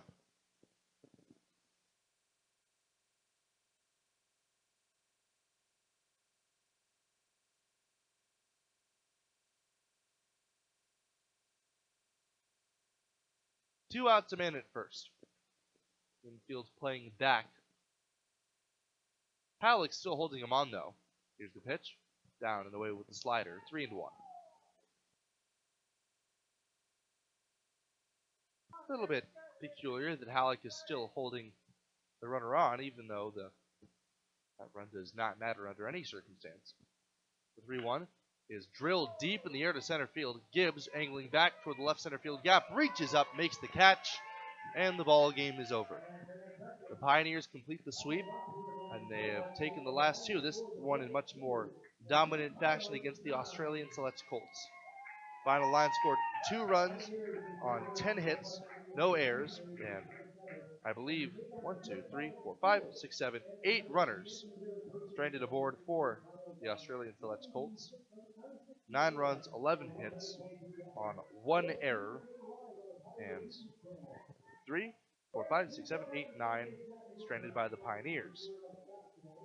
It was the power that came alive, particularly by way of Brad Halleck's 2 home run game. The Pioneers really set themselves apart as the more dominant team in this one. We'll be back with our Runs Up postgame show in just a moment. We love our communities and want to high-five those who live in them with our 5 for 5 CD promotion. Right now, we are offering 5.00% APY on new money 5-month certificates of deposit. Stop in to any branch and talk with a personal banker for this five-tastic deal. We're local and we love our community. Riverstone Bank, member FDIC. The annual percentage yield is effective June 6, 2023 and is subject to change without notice. Penalties may apply for early withdrawal. A minimum $500 deposit is required to open. New money only. Interest compounded quarterly. Public and institutional funds are excluded. Will reprice upon renewal at the current 6-month CD rate. Hi, this is Michael with the Englehop Agency. Mayhem, a word Allstate has used for some time to explain when things go awry in our lives. But today, it is all too real. With wars in our world, economic pressures, shootings almost daily, and tragic accidents right here at home, we are experiencing mayhem in a whole different manner. When you pass someone on the street today, give them a smile. Those are all too far uncommon. Because for that moment, you may be the only thing that gives them hope. Let's have a great day today. All day. Nobody protects you from mayhem like Allstate. I'm a really big tree near your garage. Now, I'm on your garage and car. And if you don't have the right insurance, the cost to fix this could leave you wishing money grew on trees. So bundle your home and auto with Allstate and be better protected from mayhem, like me. Contact local Gering Allstate agent Michael Engelhoff for a quote today. Based on coverage and limits selected. Savings vary, subject to terms, conditions, and availability. Auto prices vary based on how you buy. Allstate Bar and Casualty Insurance Company and affiliates, Northbrook, Illinois. KNEB 960 AM and 100.3 FM. Paul Reed Construction, the leading general contractor in the Panhandle, is now hiring heavy equipment operators, diesel mechanics, general laborers, and concrete laborers. Paul Reed is proud to serve western Nebraska, Wyoming, South Dakota, and Colorado for over 35 years. A valid driver's license with a clean record required. For a complete description and requirements for all open positions and to inquire about pay and benefits, apply in person at Paul Reed Construction, 2970 North 10th Street in Gering. Paul Reed Construction is an equal opportunity employer. Look like a team, work like a team with professional uniforms from Ideal Linen and Uniform. Shirts, pants, coveralls, lab coats, scrubs, cook shirts, aprons, and much more. Ideal also offers flame retardant garments and feature the Ideal Connect tracking system. So when your uniforms are sent for laundry service, they will be tracked and returned professionally, cleaned and pressed. For a free quote and to see our entire line, go to ideallinen.com or stop by 506 South Beltline Highway in Scotts Bluff. Locally owned and operated for over 100 years. Exceptional medical care from renowned specialists is available to you at Morrill County Community Hospital in Bridgeport. Masumi Rilroy, DO, sees patients at Morrill County Hospital Professional Plaza, focusing on diagnostic and treatment of patients with illnesses and injuries that affects movement. Dr. Wilroy is double board certified in physical medicine and rehabilitation and electrodiagnostic medicine. To learn more of her services and to schedule an appointment, call 308-262-7133. Learn more about all our specialty clinics, providers, services, and more at morrillcountyhospital.com. Morrill County Community Hospital. Exceptional care right here at home. KNEB 960 AM and 100.3 FM. With 3 campuses plus classes online, Western Nebraska Community College makes it easier than ever to learn where you live. Whether you're seeking short-term training or planning to transfer to a 4-year institution, WNCC offers a quality education that's affordable and local. Combine that with access to more than $4 million in assistance. WNCC is a great place to start pursuing your dreams. Take the next step and register today. Learn more at wncc.edu. Gering Valley Plumbing and Heating, rescuing customers since 1987. At Gering Valley Plumbing and Heating, we are excited to be your first call when you need a new HVAC installation, repair, or just want to fix that old plumbing system. Our qualified technicians are ready to provide you with a variety of services to get you up and running. Rest assured, we will save the day. Gering Valley Plumbing and Heating, rescuing customers since 1987. Check out Runza's Spicy Barbecue Bacon Burger. Whew, that's a tongue twister. Say that 5 times fast. Runza's Spicy Barbecue Bacon Burger. Runza's Spicy Barbecue Bacon Burger. Yeah. No, I didn't actually. Runza's Spicy Barbecue Bacon Burger. Try Runza's Spicy Barbecue Bacon Burger with barbecue sauce, jalapenos, bacon, pepper jack cheese, and crispy onion strips. Runza's Spicy Barbecue Bacon Burger. Runza's Spicy Because Barbecue from the way we Bacon make it to the way it makes you feel, Runza makes it all better. The residency is independent living. And beyond life care, I think the biggest thing we bring to the table is sense of community, friendships, and camaraderie. I see a lot of people come in, they might be lonely and they meet new people and, they're like a plant getting water. They just really blossom. We can still be who we are. We can still be the independent people that we've been all of our life. And I don't think a lot of people really realize that when they think of moving into a nursing home and that you're giving up the life you've had. And it's nothing like that at all. I've done everything I've wanted here. It has fulfilled our wishes and our needs very well.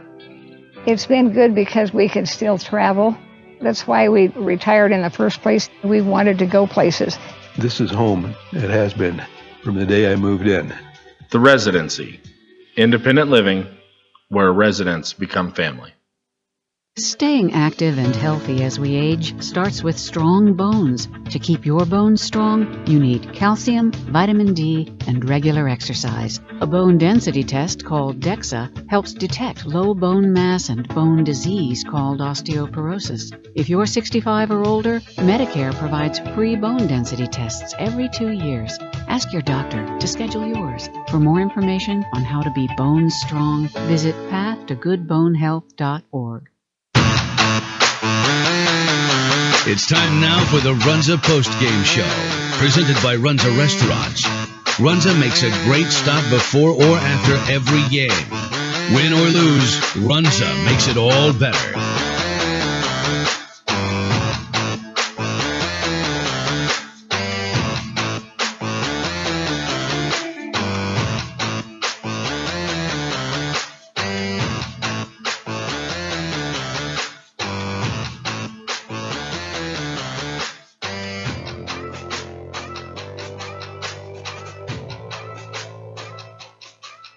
Time now for our Runza postgame show. The Pioneers victorious in this one, completing the series sweep over the Australian Select Colts.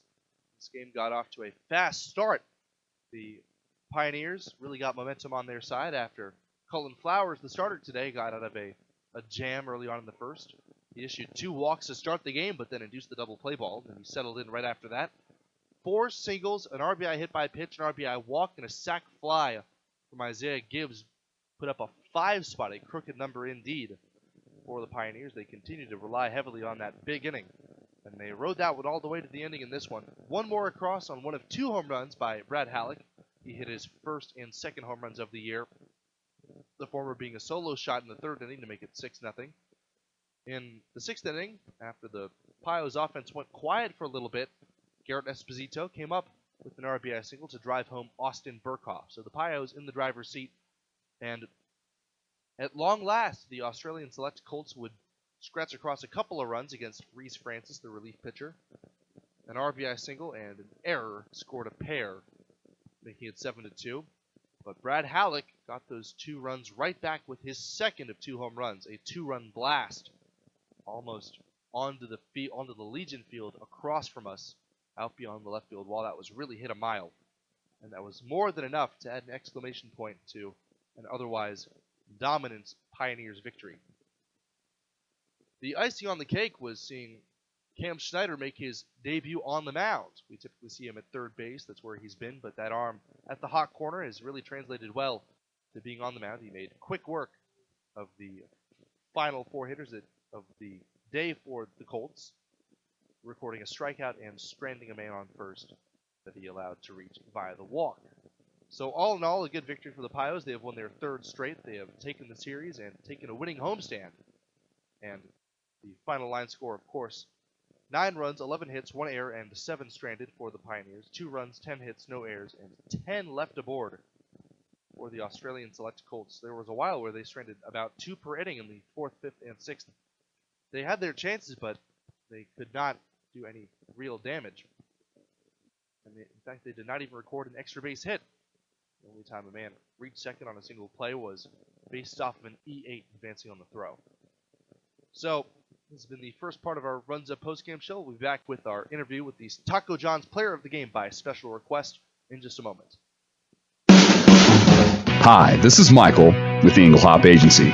Mayhem, a word Allstate has used for some time to explain when things go awry in our lives. But today, it is all too real.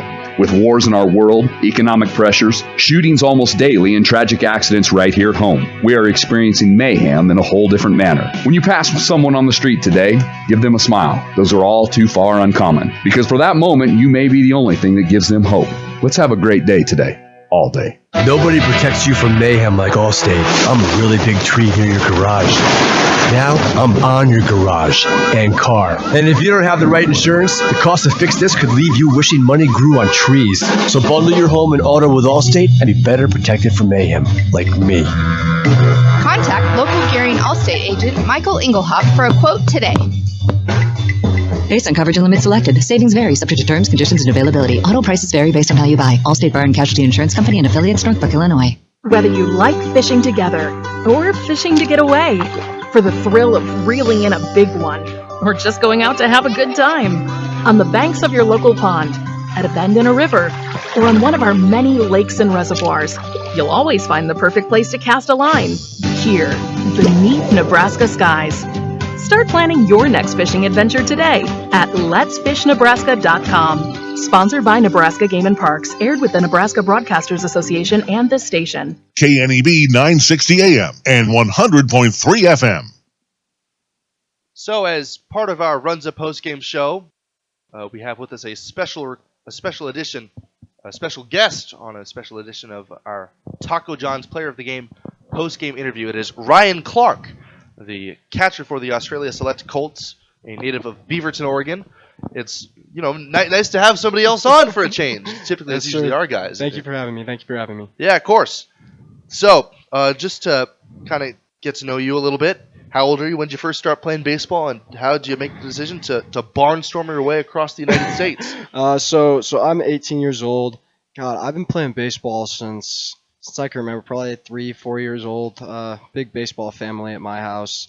And I mean, I found myself doing this when I was about 7th grade, and it's just what I love doing. Playing for Steve Fish, it's awesome. All right. So when did you first start getting into the travel ball circuit? So 7th grade sounds like it was. Yes, 7th grade. Yeah, Steve found me at a tournament that I was playing in against one of his Colts teams, and he needed an extra player for his second tour. So he offered to have me come play with him, and I've been doing it ever since. All right, the old guest player. We love to see it. Yes, sir. So you caught the first game. Uh-huh. And you had the chance to appear on the mound in the second game. So which do you prefer? Do you prefer pitching or do you prefer catching? I'm more of a catcher, yeah. Or are you Bugs Bunny and you like to do both at the same time? I mean, I'll play anywhere Coach needs me to play, but my heart's behind the dish.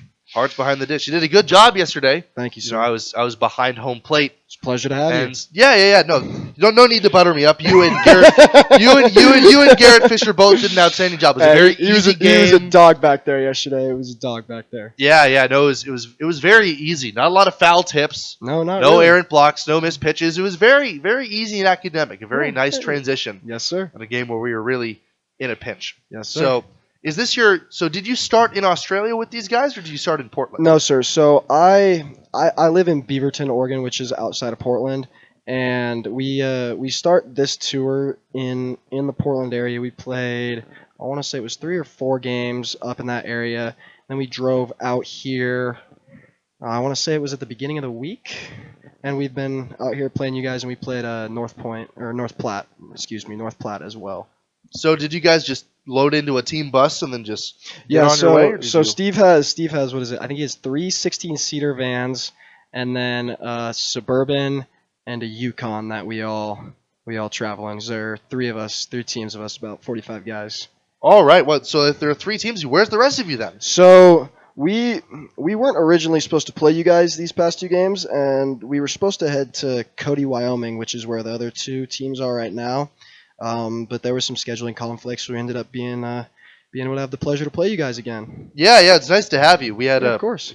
It's kind of a last-minute scheduling for us too. This was kind of an off week for us. So fortunately, we were able to get some extra games in. I don't know if you were around for the severe weather, but yes, I was. That was. So you were here for the tornado warning and everything. Yes, sir. So how'd that fare? This is my first rodeo too. I'm from California. Oh, are you? So yeah. Okay. So that was my first time getting, hunkering down in the basement for a while. So what was that experience like? So I want to say it was either my first or second year. We had a situation similar. I want to say we were in Detroit, and we had the same situation where it was tornado warnings, heavy storms, and I mean, I had that experience. It was a little scary the first time, but going into it the second time, I was kind of just like, hey, like, it may or may not happen. Like, I'm inside, like, I'm safe, and if I need to worry about it, I'll figure my way down to the first floor. And so I mean, I wasn't super worried about it. It was honestly kind of cool watching the thunderstorms.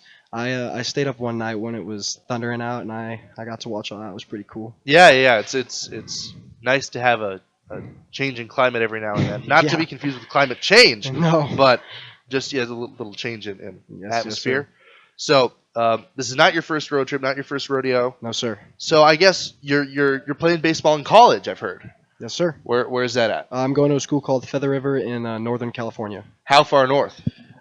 It's in a small town called Quincy in the Lassen Forest area. Oh wow, Lassen Forest. That's way far north. Yeah, it's like right about in line with Reno. If you go Reno, go west, you'll find Quincy. Really, I didn't realize it was that. I guess not far north. I thought. Are you sure it's not farther north than that? Let me. I want to say it's I want to say it's like 2.5 hours. Well, Lassen's way far north. Well, yeah. So the town of Susanville. There's a college called Lassen in Susanville, but it's like that area. It's about maybe an hour and a half south of that like general area. But I'm pretty sure it still falls in Molassen, like Forest. I think it's in Plumas County. Gotcha. I'm pretty sure it's Plumas County is where it's at. Okay, that's a little bit farther north than where I'm from. I'm from the Bay Area in California. Okay. San Francisco area. Okay. One of my friends is from the Bay Area. Oh, cool. Yeah. Yeah. Where does he go? Well, he lives up in Portland with me, but he was from San Francisco originally. All right, very cool.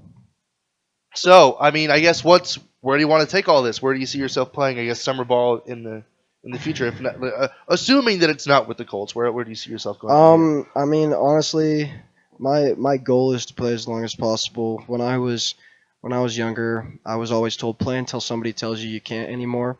So I mean, anywhere that I can find myself playing. I mean, I love playing for Steve. I'm not sure if age-wise I'll be eligible to play for him next year, but anywhere that I can find myself on the field, getting at bats is where I want to be. All right, well, we'd certainly be happy to have you here. Thank you very much for joining us. Of course. This has been a very special edition of our Taco John's Player of the Game interview. The Player of the Game is brought to you by Taco John's of Scottsbluff and Gering. Make Taco John's a game day tradition by unwrapping the original before or after every game. So this has been our Runza post-game show. Runza does not like to think of themselves as just another restaurant in town. They like to think of themselves as part of the community, Runza, with locations in Scottsbluff, Gering, Chadron, and Alliance. So once again, the Pio is victorious. The time of the game I did not write down. It began at 4:35, and then we were just wrapping up at about 7:30 on our Runza post-game show. And the winning pitcher, deservedly so, Reese Francis, with the right-hander Colin Bianchi getting the loss. So thank you very much for joining us. The Pio is victorious. They've won 3 in a row, and we'll be back with some more Pioneers baseball, taking a look at what's next.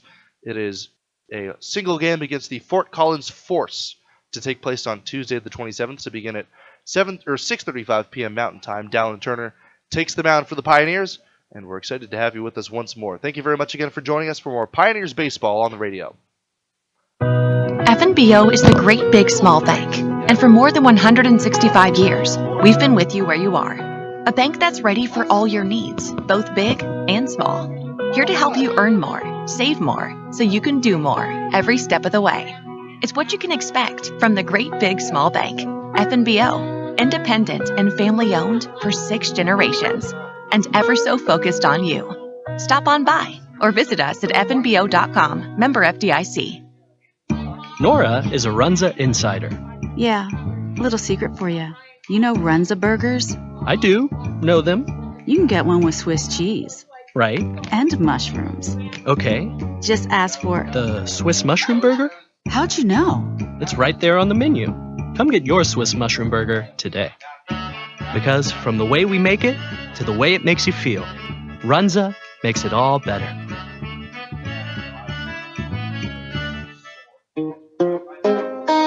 Want to get away from the hustle and bustle for the weekend? Need a beautiful place to have a small wedding reception, family reunion, birthday party, or baby shower? Have family coming in and want a place big enough for all of you? The Maple Leaf Lodge in Gearing is the perfect place. Located 7 miles east of Gearing, the Maple Leaf Lodge has 23 queen beds and 9 baths. 4 and 8-hour time slots available with kitchen use as well as overnight stays at an affordable price. Call Brittany today, 308-672-3272 to make your reservations. KNEB 960 AM and 100.3 FM. Yeah, we could have used them. Yeah. Certainly would have let me off the hook. Yeah, it would have, but he's not with us. I'm sorry. Well, yeah, bring him next time. So you'll have to get some umpire training. Yeah, I've done youth games for a while, but this is no picnic compared to that. Way faster. A little bit higher. Yeah. Well, thank you guys so much. We had a blast here. Yeah, of course. Great facilities at both places. We've met Myra and Chuck. They actually lived in the area in Oregon where I lived for a while. Yeah. Southern Oregon. So anyway, there's What was it, Clemens Falls? What's that? Clemens Falls area? Clemens Falls and Medford, Oregon. Yeah, Medford, yeah. The only In-N-Out burger in the state of Florida. Is that the only one? Not anymore. Or they opened the other one? There's another one. Oh, Oregon, which okay, is the state capital of Oregon. You're from where in California? San Francisco Bay Area. My sister goes to Utah.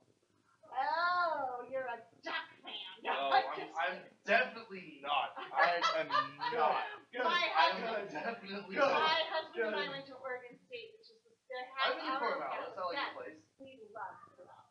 Anyway,